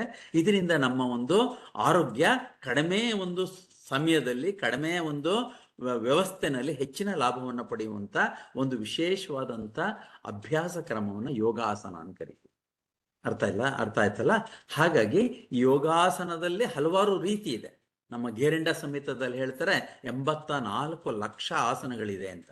ಅಂದ್ರೆ ಎಷ್ಟು ಲಕ್ಷ ಜೀವರಾಶಿಗಳಿದೆ ಅಷ್ಟು ಆಸನಗಳನ್ನ ಮಾಡಬಹುದು ಅಂತ. ಹಾಗಾದ್ರೆ ಆ ಆಸನಗಳಿಂದ ಖಂಡಿತವಾಗ್ಲೂ ನಾವು ಇವತ್ತಿನ ಆಧುನಿಕ ಜೀವನದಲ್ಲಿ ಏನು ಅನುಭವಿಸ್ತಾ ಇದ್ದೀವಿ ಸಮಸ್ಯೆಗಳು, ಅದೆಲ್ಲದಕ್ಕೂ ಉತ್ತರವನ್ನ ಕಂಡಿಟ್ಕೊಳ್ಬಹುದು. ಒಬೆಸಿಟಿ ಇರೋವನಿಗೆ ಆಸನಗಳ ಮೂಲಕನೇ ಅವನ ಒಂದು ತೂಕವನ್ನ ಕಡಿಮೆ ಮಾಡ್ಲಿಕ್ಕೆ ಹೋಗ್ಬೋದು. ಒಂದು ಡಯಾಬಿಟಿಕ್ ಪ್ರಾಬ್ಲಮ್ ಇದ್ರೆ ಆಸನಗಳ ಮೂಲಕ ಅವನಿಗೆ ಆ ಒಂದು ಡಯಾಬಿಟಿಕ್ ಸಮಸ್ಯೆಯನ್ನ ಕಡಿಮೆ ಮಾಡುವಂತ ವ್ಯವಸ್ಥೆಯನ್ನ ನಾವು ಖಂಡಿತ ಪ್ರಯೋಜನವನ್ನು ಪಡಿಬಹುದು. ಹಾಗೆ ನಮ್ಮ ಏನು ಸಿಸ್ಟಮ್ಗಳಿದೆ, ಅನ್ನಮಯ ಕೋಶದಲ್ಲಿರುವಂಥ ಸಮಸ್ಯೆ, ಪ್ರಾಣಮಯ ಕೋಶದಲ್ಲಿರುವಂಥ ಸಮಸ್ಯೆ, ಮನೋಮಯ ಕೋಶದಲ್ಲಿರುವಂಥ ಸಮಸ್ಯೆಗಳನ್ನ ಈ ಒಂದು ಅಭ್ಯಾಸ ಕ್ರಮದಿಂದ ಖಂಡಿತವಾಗ್ಲೂ ನಿವಾರಣೆ ಮಾಡಿಕೊಳ್ಳುವಂತ ಅವಕಾಶಗಳಿರುವುದರಿಂದ ಖಂಡಿತವಾಗ್ಲೂ ಯೋಗಾಸನ ಅತ್ಯಂತ ಉನ್ನತವಾದಂಥ ಅಭ್ಯಾಸ ಕ್ರಮ ಈ ಒಂದು ಆಧುನಿಕ ಜೀವನದಲ್ಲಿ. ಇದರ ಜೊತೆಲೇನೆ ನಾವು ಮಾಡಬೇಕಾದದ್ದು ಈ ಒಂದು ಪ್ರಾಣಾಯಾಮ ಅಂತ. ನಾವು ಪ್ರತಿ ಕ್ಷಣ ಉಸಿರಾಡ್ತಾ ಇದ್ದೀವಿ, ಆದ್ರೆ ಪ್ರಾಣಾಯಾಮಕ್ಕೂ ಉಸಿರಾಟಕ್ಕೂ ಏನು ವ್ಯತ್ಯಾಸ ಮತ್ತೆ ಅದರದ್ದು ಅನುಭವ ಹೇಗೆ ಅನ್ನುವಂಥದ್ದನ್ನು ನೀವು ಒಂದು ಸ್ವಲ್ಪ ಅಭ್ಯಾಸ ಮಾಡಿ ನೋಡೋಣ. ಆ ಒಂದು ಪ್ರಾಣಾಯಾಮದಲ್ಲಿ ನಾವು ಪ್ರಯತ್ನ ಪೂರ್ವಕವಾಗಿ ಉಸಿರಾಟದ ಮೇಲೆ ನಿಯಂತ್ರಣವನ್ನು ಪಡೆಯುವಂಥ ವ್ಯವಸ್ಥೆ ಇದೆ. ಹಾಗಾಗಿ ಅಲ್ಲಿ ಪೂರಕ, ರೇಚಕ ಮತ್ತೆ ಕುಂಭಕ ಅನ್ನುವಂಥ ಅಂಶಗಳನ್ನ ಕಾಣ್ತೀವಿ. ಅದರ ಮೂಲಕ ನಮ್ಮ ಪ್ರಾಣಶಕ್ತಿಯನ್ನ ಜಾಸ್ತಿ ಮಾಡಿಕೊಂಡು ನಮ್ಮ ಒಂದು ಜೀವಿತದ ಅವಧಿಯನ್ನ ಜಾಸ್ತಿ ಮಾಡ್ಕೊಳ್ಳೋದು ಸ್ಪ್ಯಾನ್ ಆಫ್ ಲೈಫ್ ಅಂತ ಕರಿತೀವಿ. This helps to increase the span of life as well as the quality of the life. ನಿಮ್ಮ ಒಂದು ಜೀವನದ ಗುಣಮಟ್ಟ ಜಾಸ್ತಿ ಆಗುತ್ತೆ ಪ್ರಾಣಾಯಾಮದ ಅಭ್ಯಾಸದ ಮೂಲಕ. ಹಾಗಾಗಿ ಇದಕ್ಕೆ ನಮಗೆ ಹೆಚ್ಚು ಸಮಯ ಹಾಕಬೇಕಾಗಿಲ್ಲ, ಹೆಚ್ಚು ಹಣ ಖರ್ಚು ಮಾಡಬೇಕಾಗಿಲ್ಲ, ಹೆಚ್ಚು ಎಕ್ವಿಪ್ಮೆಂಟ್ಸ್ಗಳು ಬೇಕಾಗಿಲ್ಲ. ಹಾಗಾಗಿ ನಾವು ಇಂಡಿವಿಜುವಲ್ ಆಗಿ ಮನೆಯಲ್ಲೇ ಯಾರದೇ ಸಹಾಯ ಇಲ್ಲದೇನೆ ನಾವು ಸರಿಯಾದಂಥ ಗುರುಗಳ ಒಂದು ಮಾರ್ಗದರ್ಶನದಲ್ಲಿ ಈ ಒಂದು ಯೋಗಾಸನವನ್ನ, ಪ್ರಾಣಾಯಾಮನ ಅಭ್ಯಾಸ ಮಾಡ್ಬೋದು. ಇದರಿಂದ ಖಂಡಿತವಾಗ್ಲೂ ನಮ್ಮಲ್ಲಿ ಹಲವಾರು ರೀತಿಯ ಸಮಸ್ಯೆಗಳನ್ನ ನಾವು ಸಾಲ್ವ್ ಮಾಡ್ಕೊಳ್ಬೋದು.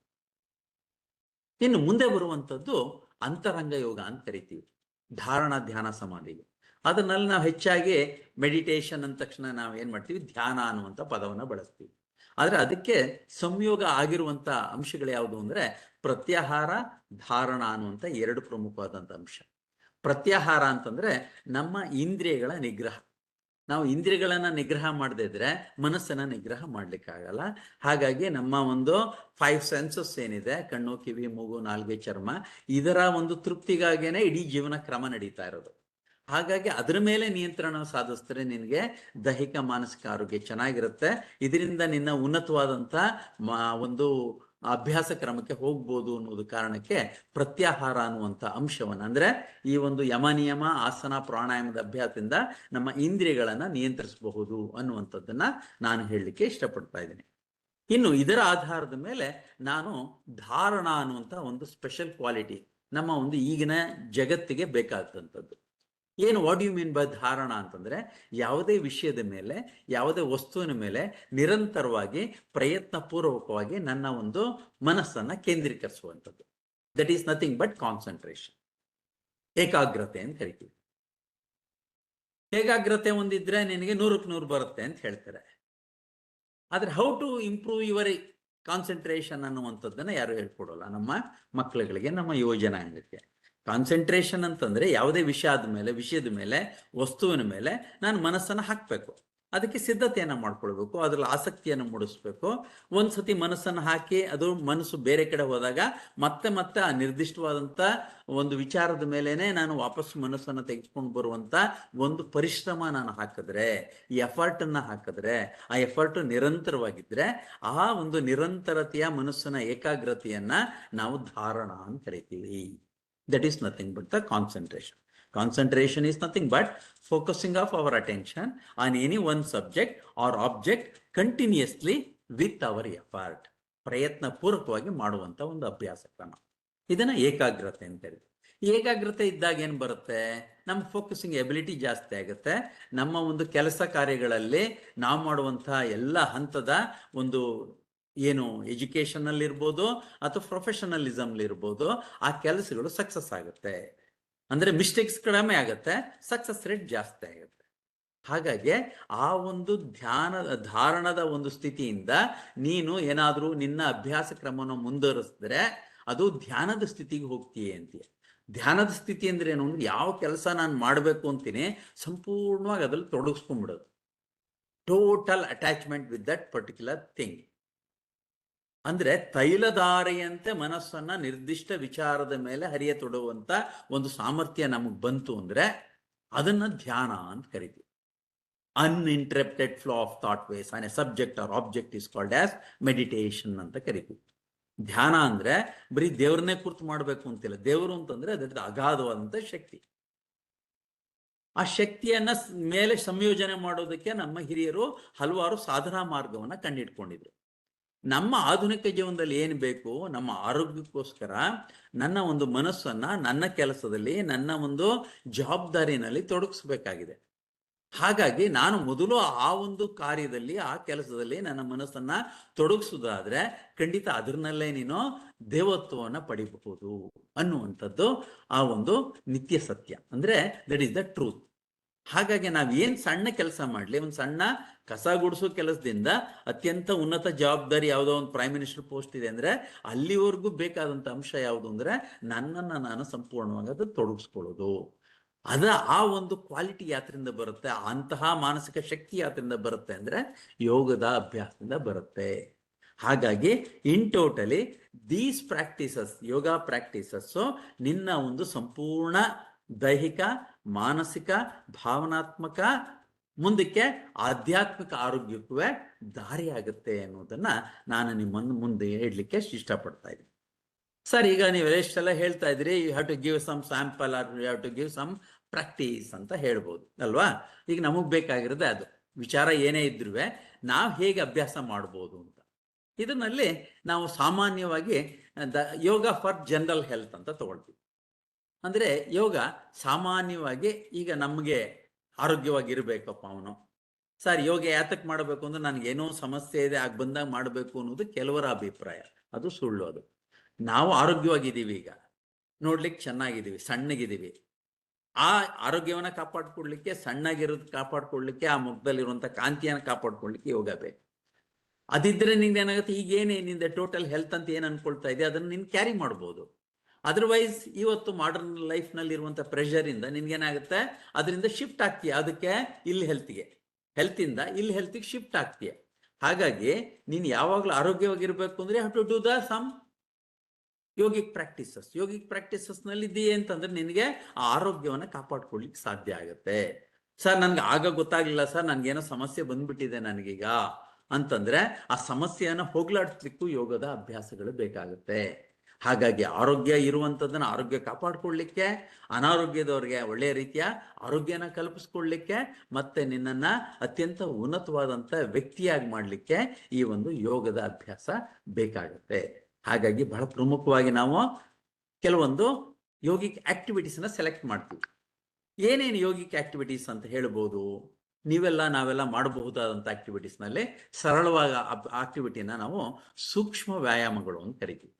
ಅಂದ್ರೆ ಈಗ ಬರೀ ಕತ್ತನ ಮೇಲೆ ಕೆಳಗಡೆ ಮಾಡ್ತೀವಿ, ಕುತ್ತಿಗೆಗೆ ಸಂಬಂಧಪಟ್ಟದ್ದು ಪಕ್ಕಕ್ಕೆ ಚಾಚ್ತೀವಿ, ಅದನ್ನೆಲ್ಲ ನಿಮಗೆ ಮಾಡಿಸ್ಬೋದು. ಸಾಧ್ಯ ಆಗುತ್ತೆ ಅಂದ್ರೆ ಎಷ್ಟಾಗುತ್ತೆ ಅಷ್ಟು ಮಾಡಿಸೋಣ. ಇದನ್ನ ನಾವು ಸೂಕ್ಷ್ಮ ವ್ಯಾಯಾಮ ಅಂತ ಕರಿತೀವಿ. ಬರೀ ಬೆರಳುಗಳನ್ನ ಅಳ್ಳಾಡ್ಸೋದು, ರಿಸ್ಟ್ ಮಾಡೋದು, ಮೂಮೆಂಟ್ ಕೊಡೋದು, ಇದೆಲ್ಲ ಒಂದೊಂದೇ ಭಾಗಕ್ಕೆ ಏನ್ ಕೊಡ್ತೀವೋ ದಟ್ ಇಸ್ ಕಾಲ್ಡ್ ದ ಸೂಕ್ಷ್ಮ ವ್ಯಾಯಾಮ ಅಂತ. ಅದನ್ನ ಎಂಟೈರ್ ಹ್ಯಾಂಡನ್ನೇ ನಾನು ರೈಸ್ ಮಾಡ್ತಾ ಇದ್ದೀನಿ ಅಂದ್ರೆ ಸಂಪೂರ್ಣ different parts of the hands use ಮಾಡ್ಕೊಂಡು ಮಾಡ್ತಾ ಇರೋದ್ರಿಂದ ಅದನ್ನ ಸ್ಥೂಲ ವ್ಯಾಯಾಮ ಅಂತ ಕರಿತೀವಿ. ಈ ಸೂಕ್ಷ್ಮ ವ್ಯಾಯಾಮ, ಸ್ಥೂಲ ವ್ಯಾಯಾಮದ ಜೊತೆಗೆ ಕೆಲವೊಂದು ಉಸಿರಾಟದ ಒಂದು ಪ್ರಾಕ್ಟೀಸ್ ಅನ್ನ ಸೇರಿಸಿದ್ರೆ ಅದನ್ನ ಉಸಿರಾಟದ ಅಭ್ಯಾಸ ಕ್ರಮಗಳು ಅಂತ ಕರಿತೀವಿ. ಹಾಗಾಗಿ ಈ ಒಂದು ಸೂಕ್ಷ್ಮ ವ್ಯಾಯಾಮ, ಸ್ಥೂಲ ವ್ಯಾಯಾಮ ಮತ್ತು ಯೋಗಿಕ ಚಿಕಿತ್ಸಾತ್ಮಕ ಅಭ್ಯಾಸಗಳನ್ನೆಲ್ಲ ಸೇರಿಸಿದ್ರೆ ನಮ್ಮ ಆಧುನಿಕ ಜೀವನದಲ್ಲಿ ಏನೇನು ನಮಗೆ ಸಮಸ್ಯೆಗಳು ಬರುತ್ತೆ ಅದನ್ನು ನಿವಾರಣೆ ಮಾಡ್ಕೊಳ್ಬೋದು. ನಮ್ಮ ದೈಹಿಕ ಮಾನಸಿಕ ಆರೋಗ್ಯವನ್ನು ವೃದ್ಧಿ ಮಾಡ್ಕೊಳ್ಳಿಕ್ಕೆ ಈ ಅಂಶಗಳನ್ನು ನಾವು ಸರಳವಾಗಿ ಮನೆಯಲ್ಲೇ ತಿಳ್ಕೊಂಡು ಕಲಿಯುವಂಥ ಅಭ್ಯಾಸವನ್ನು ಮಾಡ್ಬೋದು. ಅದನ್ನು ಹೇಗೆ ಅನ್ನೋದನ್ನು ನಾನು ಈಗ ತೋರಿಸ್ತೀನಿ. ಇದಾದ ನಂತರ ಇನ್ನೇನು ಮಾಡಬಹುದು ನಾವು? ಸೂರ್ಯ ನಮಸ್ಕಾರ ಅನ್ನುವಂಥದ್ದಿದೆ, ಬಹಳ ಚೆನ್ನಾಗಿ ಅನಾದಿ ಕಾಲದಿಂದ ಬಂದಂಥ ಒಂದು ಅಭ್ಯಾಸ ಕ್ರಮ. ಹಾಗೆ ನಮ್ಮ ಒಂದು ಗುರು ನಮಸ್ಕಾರ ಅಂತ ಅಂದರೆ ಹನುಮ ನಮಸ್ಕಾರ ಅಂತಲೂ ಅದು ಕರಿತೀವಿ. ಭೀಮ ಆಂಜನೇಯಗೆ ಮಾಡಿದಂಥ ಒಂದು ಅಭ್ಯಾಸ ಕ್ರಮ, ಅದನ್ನು ಈಗ ನಿಮಗೆ ಮಾಡಿ ತೋರಿಸ್ತೀನಿ. ಅದನ್ನು ಹೇಗೆ ಮಾಡಬಹುದು ಅಂತ ಅನ್ನೋದನ್ನು ನಿಮ್ಮ ಒಂದು ಮನವರಿಕೆಗೆ ಮಾಡಿಕೊಡುವಂಥ ಪ್ರಯತ್ನ ಮಾಡ್ತೀವಿ. ಇದಲ್ದೇ ಯೋಗಾಸನಗಳು ಅಂತ ಕರಿತೀವಿ. 84 ಲಕ್ಷ ಯೋಗಾಸನಗಳಿದೆ. ಅದು ಹೆಂಗೆ ಮಾಡೋಕ್ಕೆ ಸಾಧ್ಯ ಅಂದರೆ ಸರಳವಾಗಿ ಅದನ್ನು ನಾವು ಧ್ಯಾನಾತ್ಮಕ ಆಸನಗಳು ಮತ್ತು ವಿಶ್ರಾಂತಿದಾಯಕ ಆಸನಗಳು ಮತ್ತು ನಮ್ಮ ಶರೀರದ ಆರೋಗ್ಯವನ್ನು ವೃದ್ಧಿ ಮಾಡಲಿಕ್ಕೆ ನಮಗೆ ಇರುವಂಥ ಕಲ್ಚರಲ್ ಪಾಶ್ಚರ್ಸ್ ಅಂತ 3 ವಿಭಾಗಗಳಾಗಿ ಮಾಡ್ಕೊಂಡ್ಬಿಡ್ತೀವಿ. ಹಾಗಾಗಿ ನಿಂತು ಮಾಡುವಂಥ ಆಸನಗಳು ಯಾವ್ದು ಮಾಡ್ಬೋದು, ಕುಳಿತು ಮಾಡುವಂಥದ್ದು ಯಾವ್ದು ಮಾಡ್ಬೋದು, ಮಲಗಿ ಮಾಡುವಂಥದ್ದು ಯಾವುದು, ಅದರ ಒಂದು ಅಭ್ಯಾಸ ಕ್ರಮಗಳಲ್ಲಿ ನಿಮಗೆ ಯಾವ್ದು ಬೇಕು ಅಂತ ಅದನ್ನು ಅಭ್ಯಾಸ ಮಾಡಿಕೊಂಡ್ರೆ ನಿಮ್ಮ ಆರೋಗ್ಯವನ್ನು ವೃದ್ಧಿ ಮಾಡಲಿಕ್ಕೆ ಖಂಡಿತ ಸಹಾಯ ಆಗತ್ತೆ. ಇದಲ್ಲದೆ ನಮಗೆ ಈ ಒಂದು ಸಿಸ್ಟಮ್ಯಾಟಿಕ್ ಬ್ರೀತಿಂಗ್ ಪ್ಯಾಟ್ರನ್ ಅಂದರೆ ನಾವು ಉಸಿರಾಡ್ತಾ ಇದ್ದೀವಿ, ಆದರೆ ಅದನ್ನು ಕ್ರಮಬದ್ಧವಾಗಿ ಉಸಿರು ತೆಗೆದುಕೊಂಡು ಉಸಿರು ಬಿಡುವಂಥ ಪೂರಕ ರೇಚಕಗಳ ಅಭ್ಯಾಸವನ್ನು ಪ್ರಾಣಾಯಾಮ ಅಂತ ಕರಿತೀವಿ. ಅದನ್ನು ನಾನು ಹೇಳಿಕೊಡ್ಲಿಕ್ಕೆ ನಿಮಗೆ ಇಷ್ಟಪಡ್ತೀನಿ. ಅದನ್ನು ಹೇಗೆ ಮಾಡಿದ್ರೆ ನಿಮಗೆ ನಿಮ್ಮ ಒಂದು ಆರೋಗ್ಯವನ್ನು ಕಾಪಾಡಿಕೊಳ್ಳಿಕ್ಕೆ ಅನುಕೂಲ ಆಗುತ್ತೆ. ಕೊನೆಗೆ ಬಹಳ ಮುಖ್ಯವಾಗಿ ಧ್ಯಾನ ಅಂತ. ಇದಲ್ದೇ ನಮ್ಮಲ್ಲಿ ಇನ್ನೊಂದು ಬಹಳ ಮುಖ್ಯವಾದಂಥ ಅಭ್ಯಾಸ ಕ್ರಮಗಳಿದೆ. ಇದು ಬಿಟ್ಟು ಅಷ್ಟಾಂಗ ಯೋಗದಲ್ಲಿರುವಂಥದ್ದು ಬಿಟ್ಟು ಕ್ರಿಯೆಗಳು ಅಥವಾ ಷಟ್ಕರ್ಮಗಳು ಅಂತ ನಮ್ಮ ದೇಹದ ಒಳಭಾಗದಲ್ಲಿರುವಂಥ ಅಂಗಗಳನ್ನು ಶುದ್ಧೀಕರಿಸುವಂಥ ವಿಶೇಷವಾದಂಥ ಯೋಗಿಕ ಅಭ್ಯಾಸಗಳು. ಅದರಲ್ಲಿ 6 ರೀತಿಯ ಷಟ್ಕರ್ಮಗಳನ್ನು ಕಾಣ್ತೀವಿ. ಕಪಾಲಭಾತಿ, ತ್ರಾಟಕ, ನೇತಿ, ಧೌತಿ, ನೌಲಿ, ಭಸ್ತಿ, ಈ ಥರ ಒಂದು 6 ವರ್ಗೀಕರಣಗಳನ್ನು ಮಾಡ್ತಾರೆ.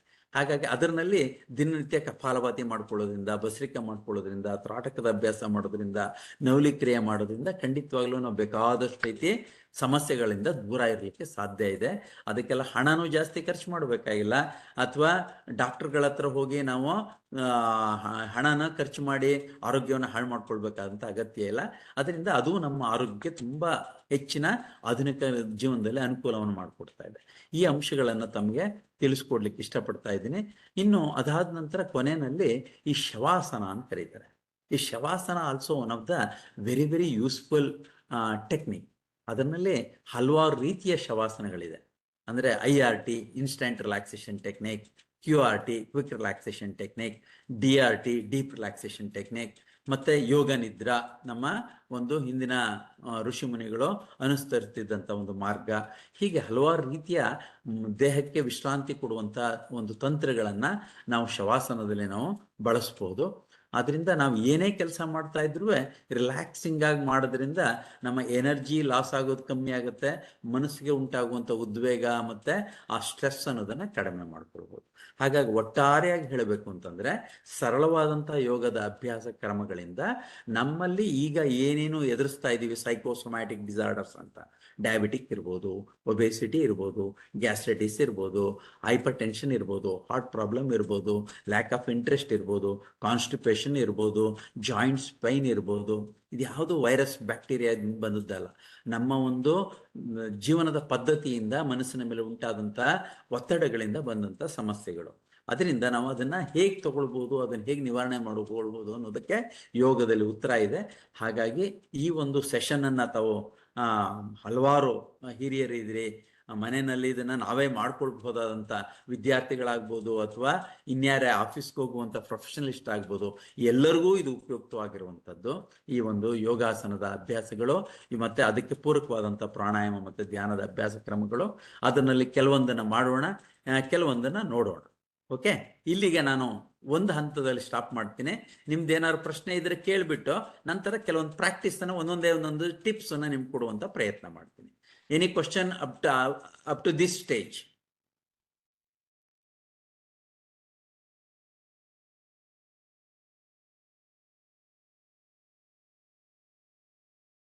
No, sir. Fine. Very good. Please continue, sir. ಈಗ ನಾನು ಕೆಲವೊಂದು ಸಣ್ಣ ಪ್ರಾಕ್ಟೀಸ್ ಇಂದ ಸ್ಟಾರ್ಟ್ ಮಾಡೋಣ. ನೀವು ಅಲ್ಲೇ ಕೂತ್ಕೊಂಡೇನೆ ನಿಮ್ಮ ಕಡೆ ಮಾಡಬಹುದು. ಹೇಗೆ ಮಾಡ್ಬೋದು, ಏನು ಎತ್ತ ಅನ್ನುವಂಥದ್ದನ್ನ ಮಾಡೋಣ. ಒಂದು MCT ಅಂತ, ಮೈಂಡ್ ಕಾಮಿಂಗ್ ಟೆಕ್ನಿಕ್ ಅಂತ. ನಾವು ಯಾವುದೇ ಕೆಲಸ ಮಾಡಬೇಕಾದ್ರೂ ಮನಸ್ಸನ್ನ ನಾವು ತೊಡಗಿಸ್ಲಿಲ್ಲ ಅಂದ್ರೆ ನಮಗೆ ಅದರಿಂದ ಎಫೆಕ್ಟ್ ಸಿಗಲ್ಲ. ಹಾಗಾಗಿ ನೀನು ಡ್ರೈವ್ ಮಾಡ್ಲಿಕ್ಕೆ ಬೇಕಾದ್ರೂ ಮನಸ್ಸಿನ ಫೋಕಸಿಂಗ್ ಬೇಕು, ಮನೆಯಲ್ಲಿ ಅಡಿಗೆ ಮಾಡ್ಲಿಕ್ಕೆ ಬೇಕಾದ್ರೂ ಅದು ಬೇಕು, ಅಥವಾ ಪ್ರೊಫೆಷನಲ್ ಆಗಿ ನೀನು ಯಾವುದೋ ತುಂಬಾ ಜವಾಬ್ದಾರಿಯುತವಾದ ಕೆಲಸ ಮಾಡ್ತಾ ಇದ್ದ ಅದಕ್ಕೂ ಮನಸ್ಸನ್ನ ಸಂಪೂರ್ಣವಾಗಿ ತೊಡಗಿಸ್ಬೇಕು. ಅದು ಹೇಗೆ ಮಾಡಬಹುದು? ಈಗ one of the simple technique. ಈಗ ಏನ್ ಮಾಡ್ಬೋದು ನೀವು? ಈಗ ಕಣ್ಣನ್ನ ಮೃದುವಾಗಿ ಮುಚ್ಚಿ, just for the example and have to experience. Once you close the eyes, dealing with the external activity. ಹೊರಗಿನ ಪ್ರಪಂಚದಲ್ಲಿ ಬೇಕಾದಷ್ಟು ಚಟುವಟಿಕೆಗಳು ನಡೀತಾ ಇದೆ. ನಿಮ್ ಮುಂದೆ ಬೇರೆ ಬೇರೆಯವರು ಓಡಾಡ್ತಾ ಇದ್ದಾರೆ, ಶಬ್ದಗಳು ಬರ್ತಾ ಇದೆ, ಅಥವಾ ಇನ್ನೇನೇನೋ ರೀತಿಯ ಒಂದು ಚಟುವಟಿಕೆಗಳು ನಡೀತಾ ಇದೆ. ಫಸ್ಟ್ ಅದರಿಂದ ನೀನು ಆ ಒಂದು ಕಣ್ಣು ಮುಚ್ಚಿದ ತಕ್ಷಣ ಡಿಟ್ಯಾಚ್ಮೆಂಟ್ ಅಂದ್ರೆ ಆ ಎಲ್ಲ ಚಟುವಟಿಕೆಗಳಿಂದ ಮುಕ್ತರಾಗುವಂತ ಮಾನಸಿಕ ಸ್ಥಿತಿಯನ್ನ ತಗೊಳ್ಬೇಕು. ಶಬ್ದ ಕೇಳಿಸ್ತಾ ಇದೆ, ನಾನು ಅದಕ್ಕೆ ಪ್ರತಿಕ್ರಿಯೆ ನೀಡ್ತಾ ಇಲ್ಲ. ನನಗೆ ಆಲೋಚನೆಗಳು ಬೇರೆ ಬೇರೆ ಬರ್ತಾ ಇದೆ, ನಾನು ಅದಕ್ಕೆ ಪ್ರತಿಕ್ರಿಯೆ ನೀಡ್ತಾ ಇಲ್ಲ. ನಾನು ನನ್ನ ಮನಸ್ಸನ್ನ ಬರೀ ನನ್ನ ಉಸಿರಾಟ, ಸಹಜವಾಗಿ ಏನು ಉಸಿರಾಟ ನಡೀತಾ ಇದೆ ಅದ್ರ ಕಡೆ ಗಮನ ಕೊಡ್ತಾ ಇದ್ದೀನಿ. ನಾವು you have to close your eyes and focus on the base of the nostril. Just watch for just 30 seconds.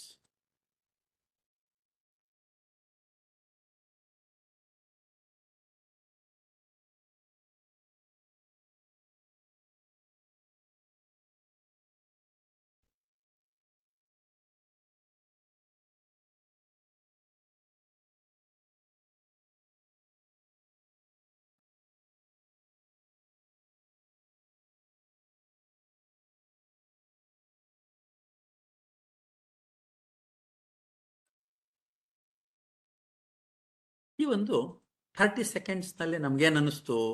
ಆಲೋಚನೆಗಳ ಕಡಿಮೆ ಆಯಿತು, ನಮಗೆ ಆಲೋಚಿಸುವಂತ ರೀತಿ ಬದಲಾವಣೆ ಆಯಿತು. ನನ್ನಲ್ಲಿರುವಂತ ಮನಸ್ಸಿನಲ್ಲಿರುವಂತ ಉದ್ವೇಗಗಳು, ಆ ಒಂದು ಏನ್ ಡಿಸ್ಟರ್ಬೆನ್ಸ್ ಇತ್ತೋ ಅದು ಕಮ್ಮಿ ಆಗ್ತಾ ಬರುತ್ತೆ. ಹಾಗಾಗಿ ನಿಮ್ಗೆ ಯಾವುದೇ ರೀತಿ ಮನಸ್ಸಿನ ಒಂದು ಉದ್ವೇಗಗಳನ್ನ ಅಥವಾ ಪರಿಸ್ಥಿತಿಗಳನ್ನ ನಿಯಂತ್ರಣ ತಗೊಳ್ಬೇಕು ಅಂದ್ರೆ have to keep silence for a while. ಸ್ವಲ್ಪ ಹೊತ್ತು ನೀವು ಕಣ್ಣನ್ನು ಮುಚ್ಚಿ ಅಥವಾ ಕಣ್ಣನ್ನು ಬಿಟ್ಕೊಳ್ಳಿ, ಏನು ತೊಂದರೆ ಏನಿಲ್ಲ. ಆದರೆ ಉಸಿರಾಟದ ಮೇಲೆ ಗಮನವನ್ನು ಕೇಂದ್ರೀಕರಿಸಿ ನಿಮ್ಮ ಒಂದು ಮನಸ್ಸನ್ನ ಪ್ರಶಾಂತ ಮಾಡಿ. No need to react for the situation. This the one simple technique. ಅರ್ಥ ಆಯ್ತಲ್ಲ? ಈ ಒಂದು ಸಣ್ಣ ಟೆಕ್ನಿಕ್ ಇಂದ ಹಲವಾರು ರೀತಿಯ ಘರ್ಷಣೆಗಳನ್ನ ಕಡಿಮೆ ಮಾಡ್ಬೋದು. ನಮ್ಮ ಮೇಲೆ ಉಂಟಾಗುವಂತ ನೆಗೆಟಿವ್ ಇಂಪ್ಯಾಕ್ಟ್ ಅನ್ನ ಕಡಿಮೆ ಮಾಡ್ಬೋದು. ಸರಿಯಾದಂತ ಸಮಯದಲ್ಲಿ ಸರಿಯಾದಂತ ನಿರ್ಧಾರವನ್ನ ತೆಗೆದುಕೊಳ್ಳುವಂತ ಮಾನಸಿಕ ಸ್ಥಿತಿಯನ್ನ ಬೆಳೆಸ್ಕೊಳ್ಬೋದು. This the one simple technique. ಮನಸ್ಸನ್ನ ಪ್ರಶಾಂತ ಮಾಡುವಂತ ಒಂದು ಅಭ್ಯಾಸ. ಇದು ಒಂದು ಯೋಗದ ಅಭ್ಯಾಸ.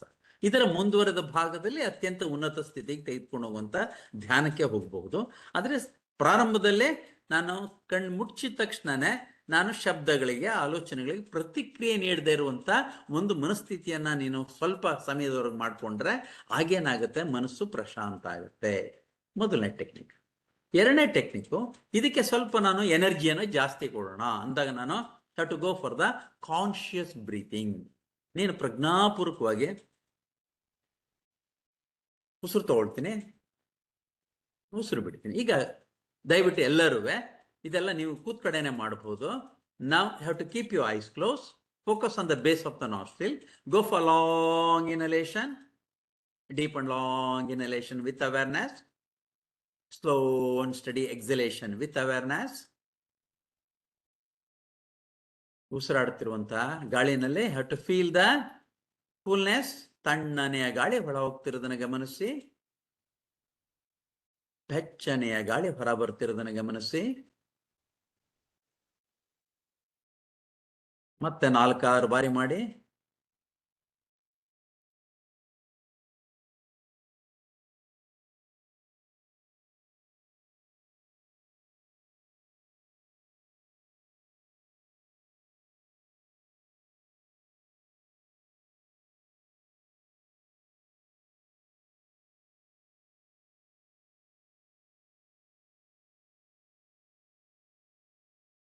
ಒಂದು 4-6 ಬಾರಿ ಪ್ರಜ್ಞಾಪೂರ್ವಕವಾಗಿ ನೀನು ಉಸಿರು ತಗೊಂಡ ತಕ್ಷಣ ಏನಾಗುತ್ತೆ? The supply of oxygen is more to the system. ನಿನ್ನ ಒಂದು ಆಮ್ಲಜನಕದ ಪ್ರಮಾಣ ನಿನ್ನ ದೇಹಕ್ಕೆ ಲಭ್ಯ ಜಾಸ್ತಿ ಆಗುತ್ತೆ. ಇದರಿಂದ ಟಾಕ್ಸಿನ್ಸ್ ಅಂದ್ರೆ ಕಾರ್ಬನ್ ಡೈಆಕ್ಸೈಡ್ ಹೊರಗಡೆ ಹೋಗುತ್ತೆ. ಮತ್ತೆ ನಿನ್ನ ಒಂದು ಮನಸ್ಸಿನ ಚೈತನ್ಯ ಜಾಸ್ತಿ ಆಗುತ್ತೆ, ದೇಹದ ಶಕ್ತಿ ಜಾಸ್ತಿ ಆಗುತ್ತೆ, ಆಲೋಚನಾ ಕ್ರಮದಲ್ಲೇ ಬದಲಾವಣೆ ಆಗುತ್ತೆ. ಹಾಗಾಗಿ ಕಾನ್ಶಿಯಸ್ ಬ್ರೀತಿಂಗ್, ಪ್ರಜ್ಞಾಪೂರ್ವಕವಾಗಿ ಉಸಿರಾಟ ಮಾಡುವಂತ ಮತ್ತೊಂದು ಟೆಕ್ನಿಕ್ ಅನ್ನ ನೀವು ತಿಳ್ಕೊಳ್ಳಿ. ಯಾವಾಗ ನಿಮ್ಗೆ ಟೈಮ್ ಸ್ವಲ್ಪನಾದ್ರೂ ಬಿಡುವು ಮಾಡಿಕೊಂಡು ನಿಧಾನ ಉಸಿರು ತಗೊಳ್ಳೋದು, ಪ್ರಜ್ಞಾಪೂರ್ವಕವಾಗಿ ಗಾಳಿ ಜೊತೆನಲ್ಲೇ ಒಳಗಡೆ ಹೋಗ್ಬೇಕು ಮತ್ತು ಉಸಿರಾಟದ ಜೊತೆಲೇ ಹೊರಗಡೆ ಬರಬೇಕು. ಈ ಅಭ್ಯಾಸವನ್ನ ನೀವು 1 ನಿಮಿಷ, 2 ನಿಮಿಷ, 3 ನಿಮಿಷ ಮಾಡುವಂತ ಪ್ರಯತ್ನ ಮಾಡಿ. ಇದಕ್ಕೆ ಯಾವುದು ಬೇರೆ ಹೆಲ್ಪ್ ಬೇಕಾಗಿಲ್ಲ, ಎಕ್ವಿಪ್ಮೆಂಟ್ ಬೇಕಾಗಿಲ್ಲ, ದುಡ್ಡು ಬೇಕಾಗಿಲ್ಲ. U C the result. ನಿನ್ನ ಆರೋಗ್ಯದ ಮೇಲೆ ಉಂಟಾಗುವಂತ ಪರಿಣಾಮವನ್ನು ಗಮನಿಸಿ. 2ನೇದಾಯ್ತು. 3ನೇದು, ಈಗ ನಾವು ನಮ್ಮ ಒಂದು ಆಧುನಿಕ ಜೀವನದಲ್ಲಿ ನಮ್ಮ ಅಂಗಾಂಗಗಳನ್ನ ಸರಿಯಾಗಿ ಅಭ್ಯಾಸ ಮಾಡಬೇಕು, ಅಂದ್ರೆ ತಿರುಗಿಸ್ಬೇಕು, ಅಂದ್ರೆ ಉಪಯೋಗಿಸ್ತಾ ಇರಬೇಕು. ಅದರಿಂದ ಚಟುವಟಿಕೆ ಇರುತ್ತೆ. ಅದನ್ನ ನಾನು ಆಗ್ಲೇ ಹೇಳಿದೆ, ಸೂಕ್ಷ್ಮ ವ್ಯಾಯಾಮಗಳು ಅಂತ.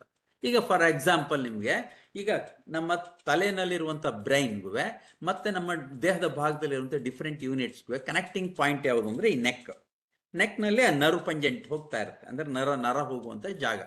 ಅದನ್ನ ನಾವು ಆಕ್ಟಿವೇಟ್ ಮಾಡ್ಕೊಂಡ್ರೆ ಆಗ ಸರಿಯಾದ ರೀತಿ ಬ್ಲಡ್ ಸರ್ಕ್ಯುಲೇಷನ್ ಸರಿ ಹೋಗುತ್ತೆ. ನಿಮ್ಗೇನಾಗುತ್ತೆ, ಆ ಒಂದು ಒತ್ತಡ ನಿನ್ನ ಬೆದುಳಿನ ಮೇಲೆ ಕಡಿಮೆ ಆಗುತ್ತೆ. ಒಂದು ಸಣ್ಣ ಪರೀಕ್ಷೆ ನೋಡಿ, ಎಲ್ಲರೂ ಮಾಡ್ಬೋದು, ಮಾಡಬೇಕು. ನೋಡಿ, ಗಮನಿಸಿ. ಈಗ ಎಲ್ಲರೂ ಒಟ್ಟಿಗೆ ಮಾಡೋಣ. ಅಪ್ ಇನ್ಹೇಲ್, ಉಸಿರು ತಗೊಳ್ತಾ ಮೇಲೆ ನೋಡಿ. ಡೌನ್ ಎಕ್ಸೇಲ್, ಕೆಳಗಡೆ ನೋಡಿ, ಗಲ್ಲವನ್ನ ನಿಮ್ಮ ಎದೆಗೆ ಸ್ಪರ್ಶ ಮಾಡಿ. 1 ಅಪ್ ಇನ್ಹೇಲ್, ಡೌನ್ ಎಕ್ಸೇಲ್. ಕಣ್ಣನ್ನು ಮುಚ್ಚಬಹುದು. ಈಗ 2 up inhale, down exhale.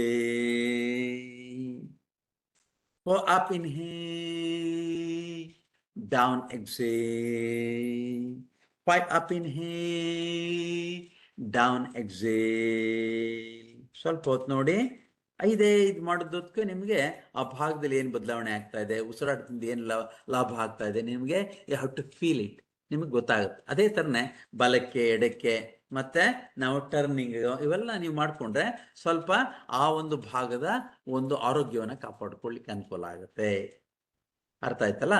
ಹಾಗೇನೆ ನಾವು ನಮ್ಮ ಒಂದು ಕುಳಿತ ಕಡೆನೆ ನಾವು ನಿಧಾನವಾಗಿ ನಮ್ಮ ಕಾಲುಗಳನ್ನು ಚಾಚಿಬಿಟ್ಟು ಕಾಲನ್ನ ಹಿಂದಕ್ಕೆ ಮುಂದಕ್ಕೆ, ನಮ್ಮ ಕೈಯಿನ ಒಂದು ರಿಸ್ಟನ್ನ ಹಿಂದಕ್ಕೆ ಮುಂದಕ್ಕೆ ಮಾಡಿ. ಈಗ just have to move the wrist and the ankle. ನಿಧಾನ ಕೂತ್ಕೊಂಡು ಕಾಲು ಚಾಚ್ಕೊಂಡು ಈ ತರ ಜಸ್ಟ್ ಮೂವ್ಮೆಂಟ್ ಕೊಡಿ. ಈ ತರದೊಂದು 15-20 ಸತಿ ಮಾಡಿ. ಇದನ್ನ ಈ ತರ ಆಲ್ಟರ್ನೇಟ್ ಮೂವ್ಮೆಂಟ್ ಅನ್ನ ಕೊಡಿ. ಮತ್ತೆ ಕಾಲನ್ನ ಇದ್ ಮಾಡ್ಬಿಟ್ಟು ಲಿಂಬ್ರಿಂಗ್ ಆಫ್ ದ ಲೆಗ್ಸ್ ಅಂತ ಕರಿತೀವಿ. ಅಂದ್ರೆ ಕಾಲನ್ನ ಪಟ ಪಟ ಪಟ ಪಟ ಅಂತ ನೆಲಕ್ಕೆ ಬಡಿಯುವಂಥದ್ದು. ಅದನ್ನ ಮಕ್ಳ ಕೈಲಿ ತೋರಿಸ್ತೀನಿ, ನೀವೆಲ್ಲರೂ ಮನೆಯಲ್ಲೇ ಆಮೇಲೆ ಮಾಡಬಹುದು. ಇದರಿಂದ ಏನಾಗುತ್ತೆ, ನಿಮ್ಮ ಒಂದು ಬ್ಲಡ್ ಸರ್ಕ್ಯುಲೇಷನ್ ಮುಂದಕ್ಕೆ ಹೋಗುತ್ತೆ. ಕಾಲಿನ ಭಾಗದಲ್ಲಿರುವಂಥ ಸಮಸ್ಯೆಗಳನ್ನ ಕಡಿಮೆ ಮಾಡಬಹುದು. ಹಾಗೆ ನಮ್ಮ ಒಂದು ಈ ದೇಹದ ಒಂದೊಂದೇ ಭಾಗವನ್ನ ಸಡಿಲ ಮಾಡುವಂತಹ ಅಭ್ಯಾಸವನ್ನ ನಾವು ಈ ಒಂದು ಸೂಕ್ಷ್ಮ ವ್ಯಾಯಾಮಗಳು ಅಂತ ಕರಿತೀವಿ. ಅದರಿಂದ ನಿಮ್ಮ ಒಂದು ಆರೋಗ್ಯವನ್ನ ಮನೆಯಲ್ಲಿ ಕೂತ್ಕೊಂಡೇ ನೀವು ಚೆನ್ನಾಗಿ ಇಟ್ಕೊಳ್ಬಹುದು. ಈಗ ಈ ಒಂದು ಸೂಕ್ಷ್ಮ ವ್ಯಾಯಾಮದಲ್ಲಿ ಕೆಲವೊಂದು, ಮತ್ತೆ ಸೂರ್ಯ ನಮಸ್ಕಾರ, 2ಅನ್ನ ಈಗ ನಾವು ನೋಡೋಣ. ಈಗ let us go for the first. ಒಂದು ಕಾಲಿಗೆ ಸಂಬಂಧಪಟ್ಟಂತ 1-2-3 ಅಭ್ಯಾಸ ನೋಡ್ಬಿಟ್ಟು ಆ ನಂತರ ನಾವು ಈಗ ಇದಕ್ಕೆ ಹೋಗೋಣ. ಏನು, ಸೂರ್ಯ ನಮಸ್ಕಾರದ ಅಭ್ಯಾಸಕ್ಕೆ. ಈಗ ಸ್ಟೂಲ್ ಕೊಟ್ಟು, ಈಗ ನೋಡಿ, ಈಗ ನಿಮ್ ಮುಂದೆ ಸ್ಟೂಡೆಂಟ್ ಕೂತಿದ್ದಾರೆ. ಈಗ ನಿಮ್ಗೆ ಕಾಣ್ತಾ ಇದೆ ಅಂತ ಕಾಣುತ್ತೆ. ಈಗ ಕಾಲಿಗೆ ಸಂಬಂಧಪಟ್ಟಂತ ಅಭ್ಯಾಸ ಕ್ರಮ ನೋಡಿ. ಈಗ ಕಾಲನ್ನ ಮುಂದಕ್ಕೆ ಹಿಂದೆ, ಕೈನ ಮುಂದೆ ತಗೊಳ್ಳಿ, ಹಿಂದೆ ಮತ್ತೆ ಮುಂದೆ ಮಾಡುವುದು. ಇದಕ್ಕೆ ಫ್ಲೆಕ್ಷನ್ ಅಂಡ್ ಎಕ್ಸ್ಟೆನ್ಷನ್ ಅಂತ ಕರೀತೀವಿ. ಈ ತರದೊಂದು 10-15 ಬಾರಿ ಮಾಡಿ. ಅದನ್ನೇ ಪೆಡ್ಲಿಂಗ್ ಆಕ್ಷನ್ ಅಂತ ಮಾಡಿ, ನಿಧಾನವಾಗಿ ಹಿಂದಕ್ಕೆ ಮತ್ತೆ ಮುಂದಕ್ಕೆ ಮಾಡುವಂಥದ್ದು. ಆಯ್ತಲ್ಲ? ಮತ್ತೆ ಅದನ್ನೇನೆ ನೀವು ರೊಟೇಷನ್ ಮಾಡುವುದು, ಕಾಲನ್ನ ಮತ್ತೆ ಕೈನ. ನಿಮಗೆ ಎರಡೂ ಮಾಡ್ಲಿಕ್ಕೆ ಒಟ್ಟಿಗೆ ಕಷ್ಟ ಆಗತ್ತೆ ಅಂತಂದ್ರೆ ಪ್ರತ್ಯೇಕವಾಗಿ ಕಾಲು ಬೇರೆ ಮಾಡ್ಬೋದು, ಕೈನ ಬೇರೆ ಮಾಡ್ಬೋದು. ಹಾಗೆ ಕೈಯನ್ನ ಮೇಲಕ್ಕೆ ಚಾಚಿ ಕಾಲು ಬೆರಳು ಮತ್ತೆ ಕೈ ಬೆರಳು ಎರಡನ್ನ ನೀವು ಕ್ಲಿಂಚ್ ಮಾಡುವಂಥದ್ದು, ಅಂದ್ರೆ ಬೆರಳುಗಳನ್ನ, ಕಾಲು ಬೆರಳುಗಳನ್ನ ಕಿವುಚುವಂಥದ್ದು. ಈ ಒಂದು practice one of the simplest and ನಿಮ್ಮ ನರ್ವಸ್ ಸಿಸ್ಟಮ್ ಅನ್ನ ಆಕ್ಟಿವೇಟ್ ಮಾಡಿ, ಅಲ್ಟಿಮೇಟ್ಲಿ ವೇಗಸ್ ನರ್ವ್ ಅಂತ ಕರಿತೀವಿ, ಅದನ್ನ ಆಕ್ಟಿವೇಟ್ ಮಾಡ್ಲಿಕ್ಕೆ ಇವೆಲ್ಲ ಚಟುವಟಿಕೆಗಳು ಅನುಕೂಲ ಆಗುವಂಥದ್ದು. ಈ ವೇಗಸ್ ನರ್ವ್ ಕರೆಕ್ಟ್ ಆಗಿದ್ದೆ ಅಂತಂದ್ರೆ ನಿಮಗೆ ಬರುವಂತ ಹಲವಾರು ಸಮಸ್ಯೆಗಳನ್ನ ಕಡಿಮೆ ಮಾಡ್ಕೊಳ್ಬಹುದು. ಲಿಂಬ್ರಿಂಗ್ ಆಫ್ ದ ಲೆಗ್ಸ್ ನೋಡಿ. ಈಗ ಕೈನ ಹಿಂದಕ್ಕೆ ಸಪೋರ್ಟ್ ತಗೊಳ್ಳಿ, ಹಾಗೆ ಬಿಡಿರಿ, ಕಾಲೆತ್ತಿ ಮೇಲುಗಡೆಗೆ ಮೊದಲು ಬೋತ್ ಲೆಗ್ಸ್, ಎರಡು ಕಾಲು ನೋಡಿ ಈ ತರ ಇದೆಯಲ್ಲ, ಇದನ್ನ ಒಂದು 50 ಟೈಮ್ಸ್ ಮಾಡಿ. ನೀವು ಮಂಡಿ ನೋವು ಮತ್ತೆ ಕಾಫ್ ಮಸಲ್ಸ್ ನಲ್ಲಿರುವಂತ ಅಕ್ಯುಮುಲೇಟ್ ಆಗಿರುವಂತ ಇಂಪ್ಯೂರ್ ಬ್ಲಡ್ ಮತ್ತೆ ಹ್ಯಾಮ್ಸ್ಟ್ರಿಂಗ್ ಮಸಲ್ಸ್ ನಲ್ಲಿ, ಥೈ ಮಸಲ್ಸ್ ನಲ್ಲಿ ಇರುವಂತದ್ದೆಲ್ಲ ರಿವರ್ಸ್ ಆಗುತ್ತೆ, ಫ್ರೆಶ್ ಬ್ಲಡ್ ಅಲ್ಲಿ ಬರುತ್ತೆ. ಒಂದು 50 ಟೈಮ್ಸ್ ಇದು. ಆಮೇಲೆ ಆಲ್ಟರ್ನೇಟ್, ಆಮೇಲೆ ನೀವು ಅದ್ರ ಮೇಲೆ ಮಂಡಿ ಮೇಲೆ ಟ್ಯಾಪ್ ಮಾಡಬಹುದು. ಅರ್ಥ ಆಯ್ತಲ್ಲ? ಈ ತರದ ಅಭ್ಯಾಸಗಳು ನೀವು ಯಾರ ಡೈರೆಕ್ಷನ್ ಇಲ್ದೇನೆ ಮನೆಯಲ್ಲಿ ಮಾಡ್ಕೊಳ್ಬಹುದು. ಇದೆಲ್ಲ ಯೋಗಿಕ ಸೂಕ್ಷ್ಮ ಅಭ್ಯಾಸಗಳು ಅಂತ ಕರಿತೀವಿ. ಅರ್ಥ ಆಯ್ತಲ್ಲ?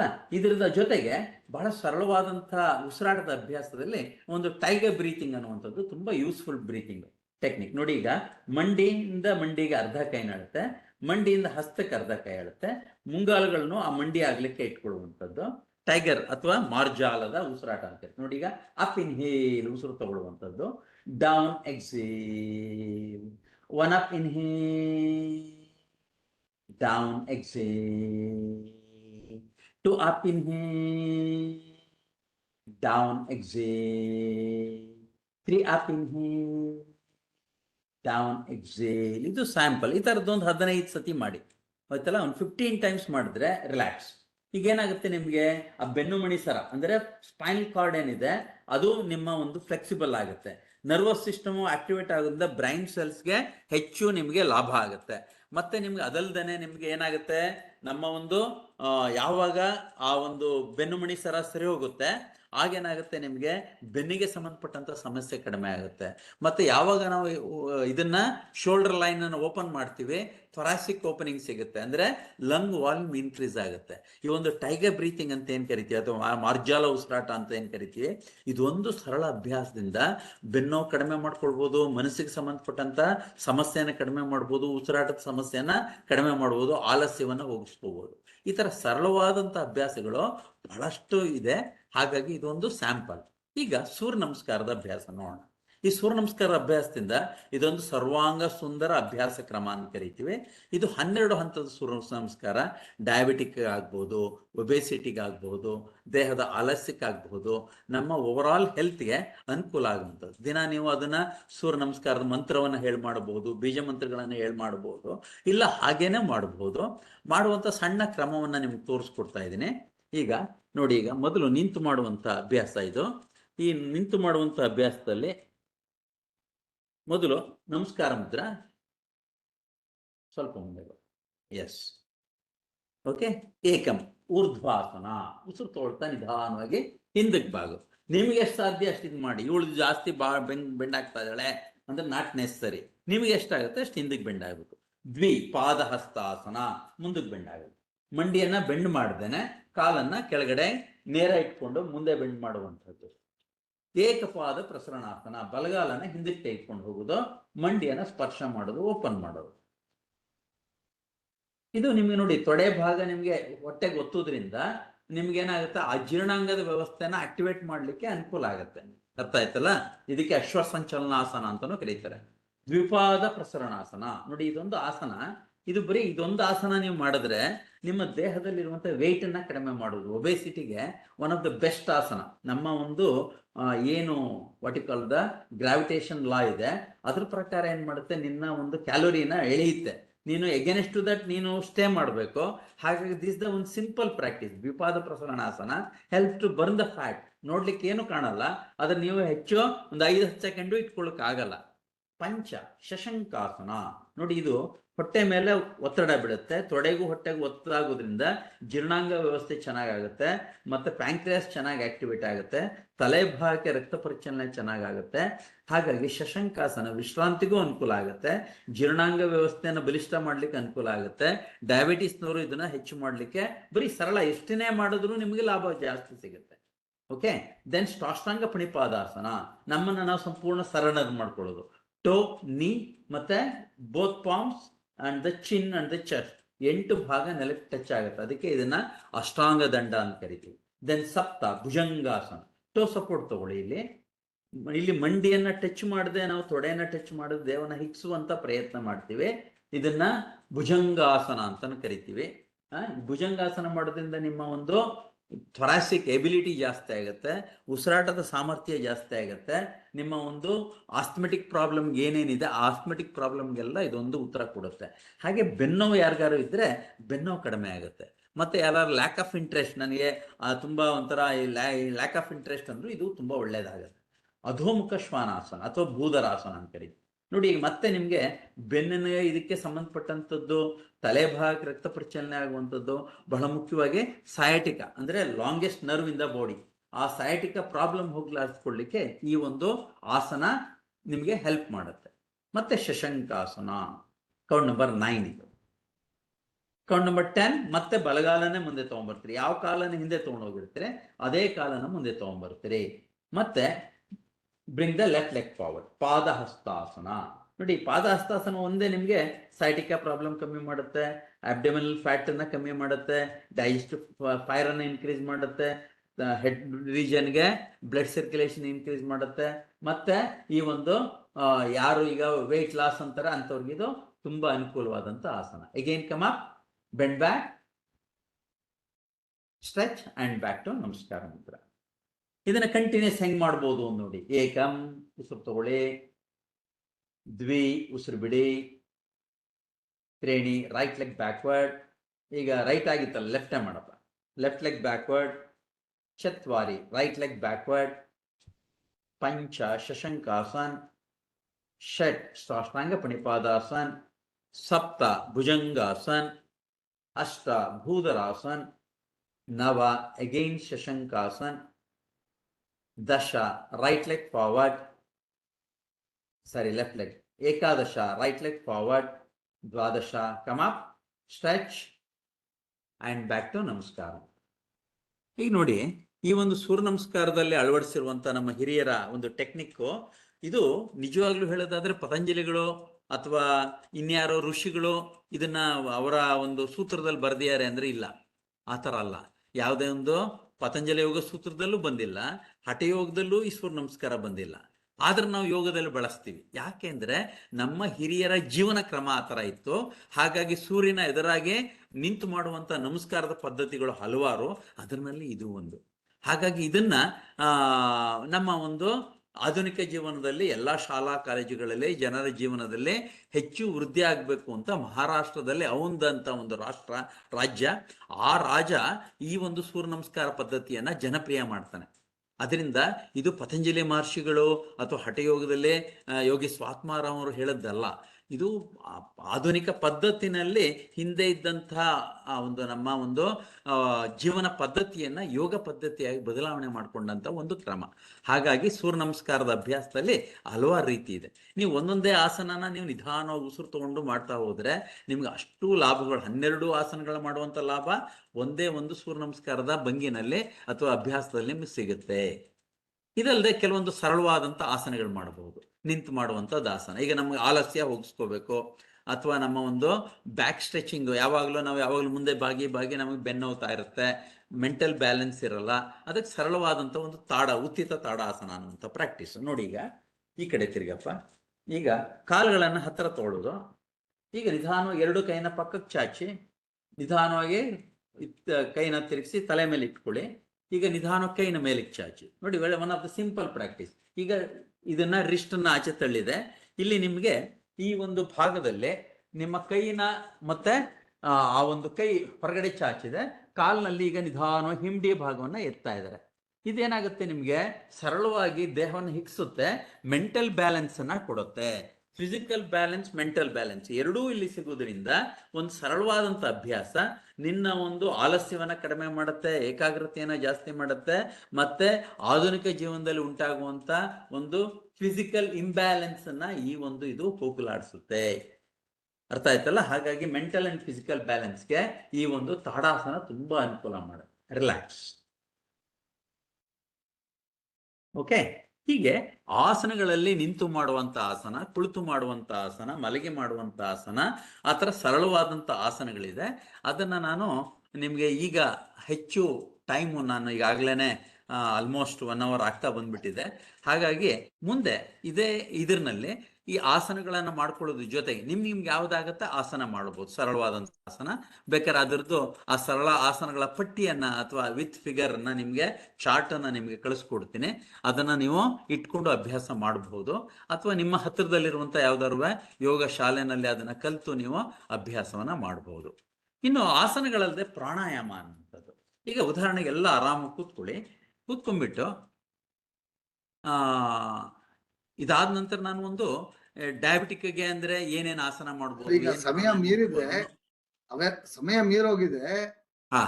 ಆದ್ರಿಂದ ಇವೆರಡು ಭಾಗಗಳನ್ನ ಮುಂದಿನ ಇದ್ರಲ್ಲಿ ಇಟ್ಕೋಬಹುದಾ ಸರ್? ಭಾಗದಲ್ಲಿ ಖಂಡಿತ ಇಟ್ಕೊಳ್ಬಹುದು. ಅದಕ್ಕೆ ನಾ ಹೇಳದ್ದು ಇದ್ರಲ್ಲಿ ನಾನು ಅದಕ್ಕೇನೆ ಸರಳವಾಗಿ ಹೇಳಿ ಅಪ್ಲಿಕೇಶನ್ ಇದನ್ನು ತರ್ತಾ ಇದ್ದೀನಿ. ಮುಂದೆನೂ ಖಂಡಿತವಾಗ್ಲೂ ಇಟ್ಕೊಳ್ಬಹುದು. ಭಾಗ 2 ಅಂತ ಮಾಡಿ ಮುಂದಿನ ತಿಂಗಳಲ್ಲಿ ತಮ್ಗೆ ವ್ಯವಸ್ಥೆ ಮಾಡ್ತೀವಿ ಸರ್. ಖಂಡಿತ ಬಯಸ್ಬೇಡಿ, ಯಾಕಂದ್ರೆ ಬಹಳ ಚೆನ್ನಾಗಿ ಬರ್ತಾ ಇದೆ. ನಾವು ಇನ್ಫ್ಯಾಕ್ಟ್ ಪ್ರಾಣಾಯಾಮದ ಮೇಲೆ ಜಾಸ್ತಿ ತಿಳ್ಕೋಬೇಕು ಅಂತ ಆಸೆ ಇದೆ. ಹಾಗಾಗಿ ಅದು ಮತ್ತೆ ಡಯಾಬಿಟಿಸ್, ಬ್ಲಡ್ ಪ್ರೆಷರ್, ಈ ತರದಕ್ಕೆಲ್ಲ ಸ್ಪೆಸಿಫಿಕ್ ಯೋಗಿಕ್ ಟ್ರೀಟ್ಮೆಂಟ್ಸ್ ಏನು ಅನ್ನೋದನ್ನ ತಿಳ್ಕೊಳಕ್ ಬಹಳ ಆಸೆ ಇದೆ. ಹಾಗಾಗಿ ಅದಕ್ಕೊಂದು ಸೆಪರೇಟ್ ಅನೌನ್ಸ್ಮೆಂಟ್ ಮಾಡ್ತೀನಿ. ಇವತ್ತು ಸಮಯ ಮೀರೋದು ನೀವು ಪ್ರಶ್ನೋತ್ತರಕ್ಕೆ ಹೋಗ್ಬೇಕು ಅಂತ ಪ್ರಾರ್ಥನೆ ಮಾಡ್ತೇನೆ. ಸರಿ ಸರ್, ಒಂದೇ ಒಂದು ಸಣ್ಣದಾಗಿ ಕೊನೆಯದಾಗಿ ಒಂದು ಸಣ್ಣ ಪ್ರಾಣಾಯಾಮದ ಟಿಪ್ ಅಂತ, ಧ್ಯಾನದ ಟಿಪ್ ಒಂದು 2-3 ನಿಮಿಷದಲ್ಲಿ ಕ್ಲೋಸ್ ಮಾಡಿ ಆನಂತರ ನಿಮ್ಗೆ ಇದನ್ನ ಮಾಡ್ತೀನಿ. ಮತ್ತೆ ಈಗ ಒಂದು ಡಯಾಬಿಟಿಸ್ಗೆ ಏನೇನು ಆಸನ ಮಾಡ್ಬೋದು, ಸುಮ್ಮನೆ ಸರಳವಾಗಿ ಸುಮ್ಮನೆ ಮಾಡ್ತಾ ಹೋಗ್ತಾರೆ, ನೋಡ್ಬಿಡಿ ಒಂದು 2 ನಿಮಿಷ. ವಿತಿನ್ 5 ಮಿನಿಟ್ಸ್ ನಲ್ಲಿ ನಾನು ಮುಗಿಸ್ಕೊಡ್ತೀನಿ. ಆಗ್ಬೋದಾ? Yes, fine. ಈಗ ಡಯಾಬಿಟಿಕ್ಗೆ ಸಂಬಂಧಪಟ್ಟಂಗೆ ಈಗ ನಾವು ಹಲವಾರು ಆಸನಗಳನ್ನ ಮಾಡ್ತೀವಿ. ಹಲವಾರು ಆಸನದಲ್ಲಿ ನಿಂತು ಮಾಡುವಂತ ಆಸನ, ನಿಂತು ಮಾಡುವಂತ ಆಸನದಲ್ಲಿ ಈಗ ಈ ಕಡೆ ತಿರ್ಗಮ್ಮ. ಈಗಾಗಲೇ ನಾವು ಪಾದಹಸ್ತಾಸನ ಅಥವಾ ಪಾದಾಂಗುಷ್ಟಾಸನ ಅಂತ ಕರೆದ್ವು. ಮಾಡಿ ಅದು ಪಾದಾಂಗುಷ್ಟಾಸನ ಮಾಡಿ ಈಗ ಉಸಿರು ತಗೊಂಡು ನಿಮ್ಗೆ ಎಷ್ಟಾಗುತ್ತೆ ಅಷ್ಟು ಮುಂದೆ ಬಾಗಿ ಮಾಡುವಂಥದ್ದು. ಸೂರ್ಯ ನಮಸ್ಕಾರದಲ್ಲಿ ಮಾಡೋದ್ರಲ್ಲ, ಇದು ಈ ಒಂದು ನಿಮ್ಮ ಡಯಾಬಿಟಿಕ್ಗೆ ತುಂಬಾ ಅನುಕೂಲ ಆಗುತ್ತೆ. ಮುಂದೆ ಬಾಗಿ ಮಾಡುವಂತ ಆಸನ, ಇದನ್ನ ಪಾದಹಸ್ತಾಸನ ಅಥವಾ ಪಾದಾಂಗುಷ್ಟಾಸನ ಅಂತ ಕರಿತೀವಿ. ಹಾಗೆ ತ್ರಿಕೋಣಾಸನ, ಪರಿವೃತ್ತ ತ್ರಿಕೋಣಾಸನ ಮಾಡಪ್ಪ. ಕಾಲ್ ಅಗಲ ಮಾಡ್ಕೊ. Keep the legs apart. Now raise the hands. Camera is not, sir, your camera is not actually towards the students. We can see the bridge. Bear with us. It is enough. We can't do anything. Sir, please carry on, sir. ಈಗ ಮಾಡಕ್ಕಾಗಲ್ಲ, ನೀವು ಬರೀ ನೋಡ್ಲಿಕ್ಕೆ ಇದು ಮಾಡ್ತಾ ಇರೋದು. ನಾನು diabetic ಒಂದು ಸ್ಯಾಂಪಲ್ ಅಂದ್ರೆ ಆಸನವನ್ನ ಹೆಂಗ್ ಬಳಸ್ಕೊಳ್ಬಹುದು ಅಂತ ತೋರಿಸ್ತಾ ಇದ್ದೀನಿ. ಅದರಿಂದ ಮಾಡ್ಲಿಕ್ಕೆ ಏನೇನ್ ಮಾಡಬಹುದು ಅನ್ನೋದನ್ನ ಒಂದು ಸ್ಯಾಂಪಲ್ ಇದು. ಇದಕ್ಕೆ ಸಪರೇಟ್ ಸೆಷನ್ ತಗೊಳ್ತೀನಿ ನಾನು. ಈಗ ನೋಡಿ, ಪರಿವೃತ್ತ ತ್ರಿಕೋಣಾಸನ ಇದು ನಮ್ಮ ಒಂದು ಡಯಾಬಿಟಿಕ್ಗೆ ಪ್ಯಾಂಕ್ರಿಯಾಸ್ ಅನ್ನು ಆಕ್ಟಿವೇಟ್ ಮಾಡುವಂತ ಒಂದು ಪ್ರಾಕ್ಟೀಸ್. ನೋಡಿ, ಟ್ವಿಸ್ಟ್ ಆಗ್ತಾ ಇದೆ ಬಾಡಿ. ಮತ್ತೆ ಇದು ನಿಮ್ಗೆ ಒಂದು 15 ಸೆಕೆಂಡ್ 20 ಸೆಕೆಂಡ್ ಈ ತರ ಇಟ್ಕೊಂಡ್ರೆ ಪರಿವೃತ್ತ ತ್ರಿಕೋಣಾಸನ. This helps lot for the diabetic mellitus. Again come up. ಹಾಗೆ ಪಾರ್ಶ್ವಕೋಣಾಸನ ಅಲ್ಲೇನೆ ಮಾಡಿ, ಕಾಲ್ ಬೆಂಡ್ ಮಾಡಿ, place the palm and stretch your hand forward. ಇದು ಅಷ್ಟೇನೆ, it gives the twisting plus pressure on the abdomen. ಅರ್ಥ ಆಯ್ತಲ್ಲ? ಇದು ಒಂದು ತುಂಬಾ simple and very useful practice for the diabetic. Then come up. ಹಾಗೆ ಮಣಿಪುರಾಸನ, ಆರಾಮಾಗಿ ಕೂತ್ಕೊಳ್ಳಿ. ಮಣಿಪುರಾಸನ ನೋಡಿ, ಇದು ಈಗ ಹಿಂಗ್ ಟರ್ನ್ ಮಾಡು. ನೋಡಿ, ಇದು one of the very simple. ಮಣಿಪುರ ಚಕ್ರವನ್ನ ಆಕ್ಟಿವೇಟ್ ಮಾಡುತ್ತೆ. ನೋಡಿ, ಈಗ ನಮ್ಮ ಇಂಡಿಯನ್ ಟಾಯ್ಲೆಟ್ ನಲ್ಲಿ ಹೆಂಗ್ ಕೂತ್ಕೊಳ್ತೀವಿ ಆ ತರ ಕೂತ್ಕೊಳ್ಳುವಂಥದ್ದು. ಇದು ನೀವು ಮನೆಯಲ್ಲೇ ಮಾಡ್ಕೋಬಹುದು, ಯಾರದೇ ಸಹಾಯ ಬೇಕಾಗಿಲ್ಲ. ನೋಡಿ, ಇದು ಮಾಡೋದ್ರಿಂದ ನಿಮ್ಗೆ ಏನಾಗುತ್ತೆ, ಕಾಲಿನ ಆರೋಗ್ಯ ಇಂಪ್ರೂವ್ ಆಗುತ್ತೆ, ಡೈಜೆಸ್ಟಿವ್ ಸಿಸ್ಟಮ್ ಇದಾಗುತ್ತೆ. ಡಯಾಬಿಟಿಕ್ಗೆ ತುಂಬಾ one of the best practice. ಹಾಗೆ ಮುಂದೆ ಕಾಲು ಚಾಚೆ, ಜಸ್ಟ್ ಸ್ಟ್ರೆಚ್. ವಕ್ರಾಸನ, hold your right leg or the left turn madam, left. Then take the left hand back. ಇಷ್ಟು ಈ ಕಡೆಗೆ ಇಡು, ಸಿಂಪಲ್ ಆಗಿ ತೋರಿಸ್ಬಿಟ್ಟು. ಎಸ್, ನಾವು just take the hand and hold the toe. ನೋಡಿ, ಇದು ತುಂಬಾ ಸರಳವಾದಂತ ಆಸನ, ವಕ್ರಾಸನ ಅಂತ ಕರಿತೀವಿ. ಈ ವಕ್ರಾಸನೂ ಅಷ್ಟೇ one of the simplest and very very useful for the diabetic mellitus. Okay. ಹಾಗೆ ಮುಂದೆ ಬಾಗುವಂತ ಮಾಡುವಂತ ಆಸನ ಪಶ್ಚಿಮೋತ್ತಾನಾಸನ. This is the simplest. ಕಾಣ್ತಾ ಇಲ್ವಾ? ಕಾಣ್ತಾ ಇದೆ ಅಲ್ವಾ? ನೋಡಿ, ಕಾಣ್ತಾ ಇದೆ. ಎಸ್, ಪಶ್ಚಿಮೋತ್ತಾನಾಸನ. Okay, relax. ಧನುರಾಸನ. ಈ ತರದ್ದು ನಾವು ಸೆಲೆಕ್ಟೆಡ್ ಆಸನಗಳನ್ನ ಮಾಡ್ಕೊಂಡ್ರೆ ಆ ಸ್ಪೆಸಿಫಿಕ್ ಪ್ರಾಬ್ಲಮ್ಸ್ಗಳಿಗೆ ನಾವು ಇದನ್ನ ಸಮಸ್ಯೆನ ಕಡಿಮೆ ಮಾಡ್ಕೊಳ್ಳಿಕ್ಕೆ ಅನುಕೂಲ ಆಗುತ್ತೆ. This the what you call the Dhanurasana, relax. ಈ ತರ ಸರ್ ಒಂದೊಂದು ಸಮಸ್ಯೆಗೂ ಬೇರೆ ಬೇರೆ ಒಂದು ಟೆಕ್ನಿಕ್ಗಳಿದೆ. ಹಾಗಾಗಿ ಇದನ್ನ ನಾವು ಖಂಡಿತವಾಗ್ಲೂ ನೀವು ಹೇಳಿದಾಗೆ ಒಂದೇ ಸೆಷನ್ ನಲ್ಲಿ ಮುಗಿಸ್ಲಿಕ್ಕೆ ಆಗಲ್ಲ. Let us go for the next practice. ಒಂದು ನಾಡಿ ಶೋಧನ ಪ್ರಾಣಾಯಾಮ ಅನ್ನೋದು ಒನ್ ಆಫ್ ದ ಬೆಸ್ಟ್ ಪ್ರಾಣಾಯಾಮ. ನಮ್ಮ ಒಂದು ಅಭ್ಯಾಸ ಕ್ರಮದಲ್ಲೇ ಈ ಒಂದು ನಾಡಿ ಶೋಧನ ಪ್ರಾಣಾಯಾಮ ಅನ್ನುವಂಥದ್ದು ಬಹಳ ಯೂಸ್ಫುಲ್ ಪ್ರಾಣಾಯಾಮ. ಆರಾಮು ನೇರವಾಗಿ ಕೂತ್ಕೊಳ್ಳಿ. Close your right nostril, left out, ಎಡಗಡೆಯಿಂದ ಉಸಿರನ್ನ ಬಿಡಿ,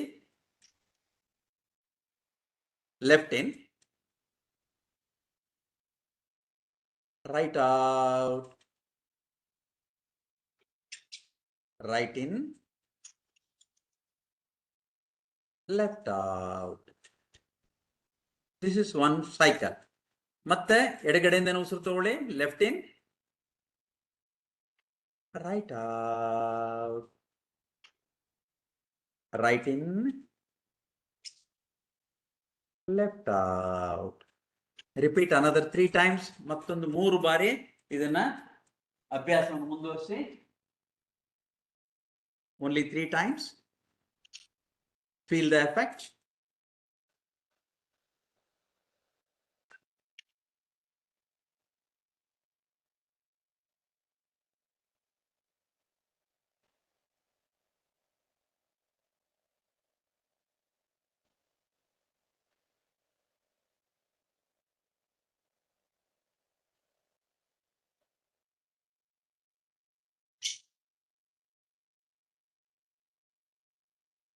Enjoying this wonderful effect.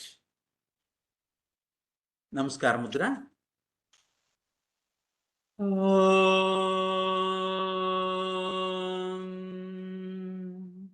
Sarve bhavantu sukhinah, sarve santu niramayah, sarve bhadrani pashyantu, ma kaschit दुःखा भाग भवे.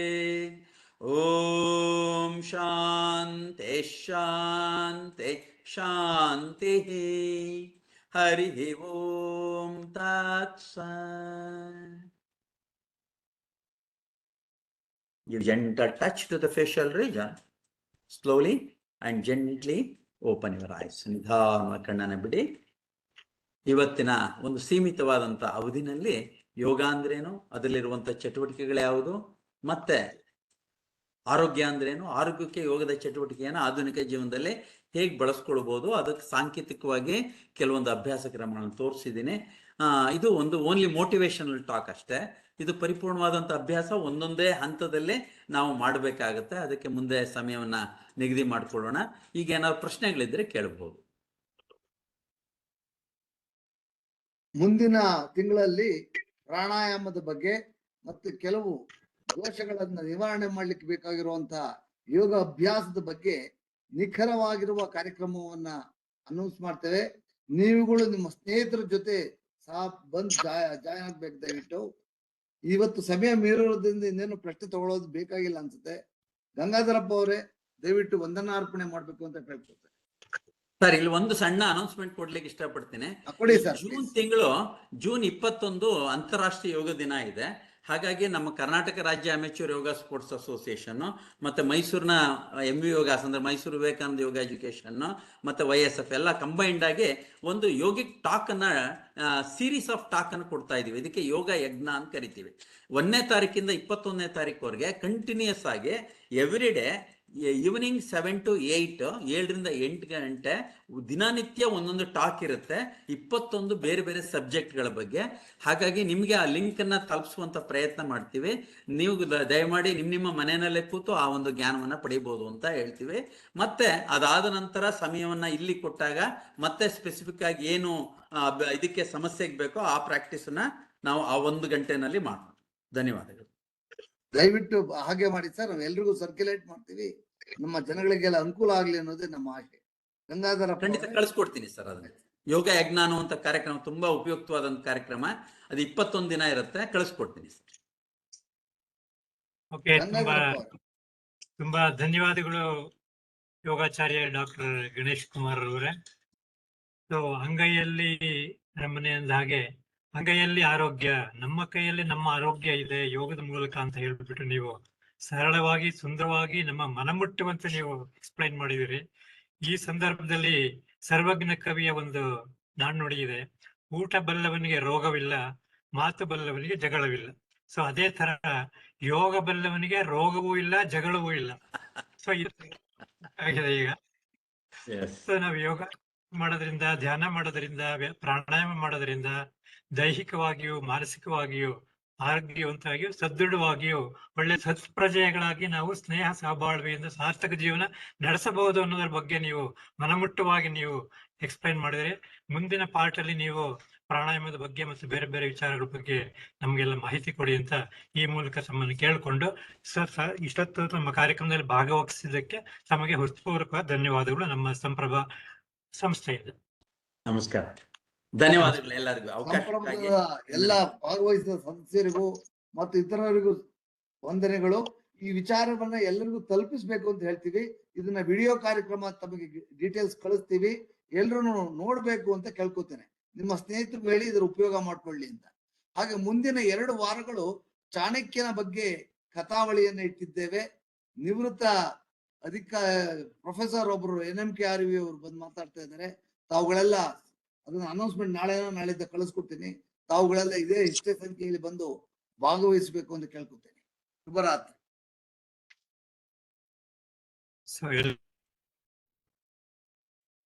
ಥ್ಯಾಂಕ್ ಯು ಸರ್, ಧನ್ಯವಾದಗಳು. Thank you Ganesh. Thank you sir, thank you.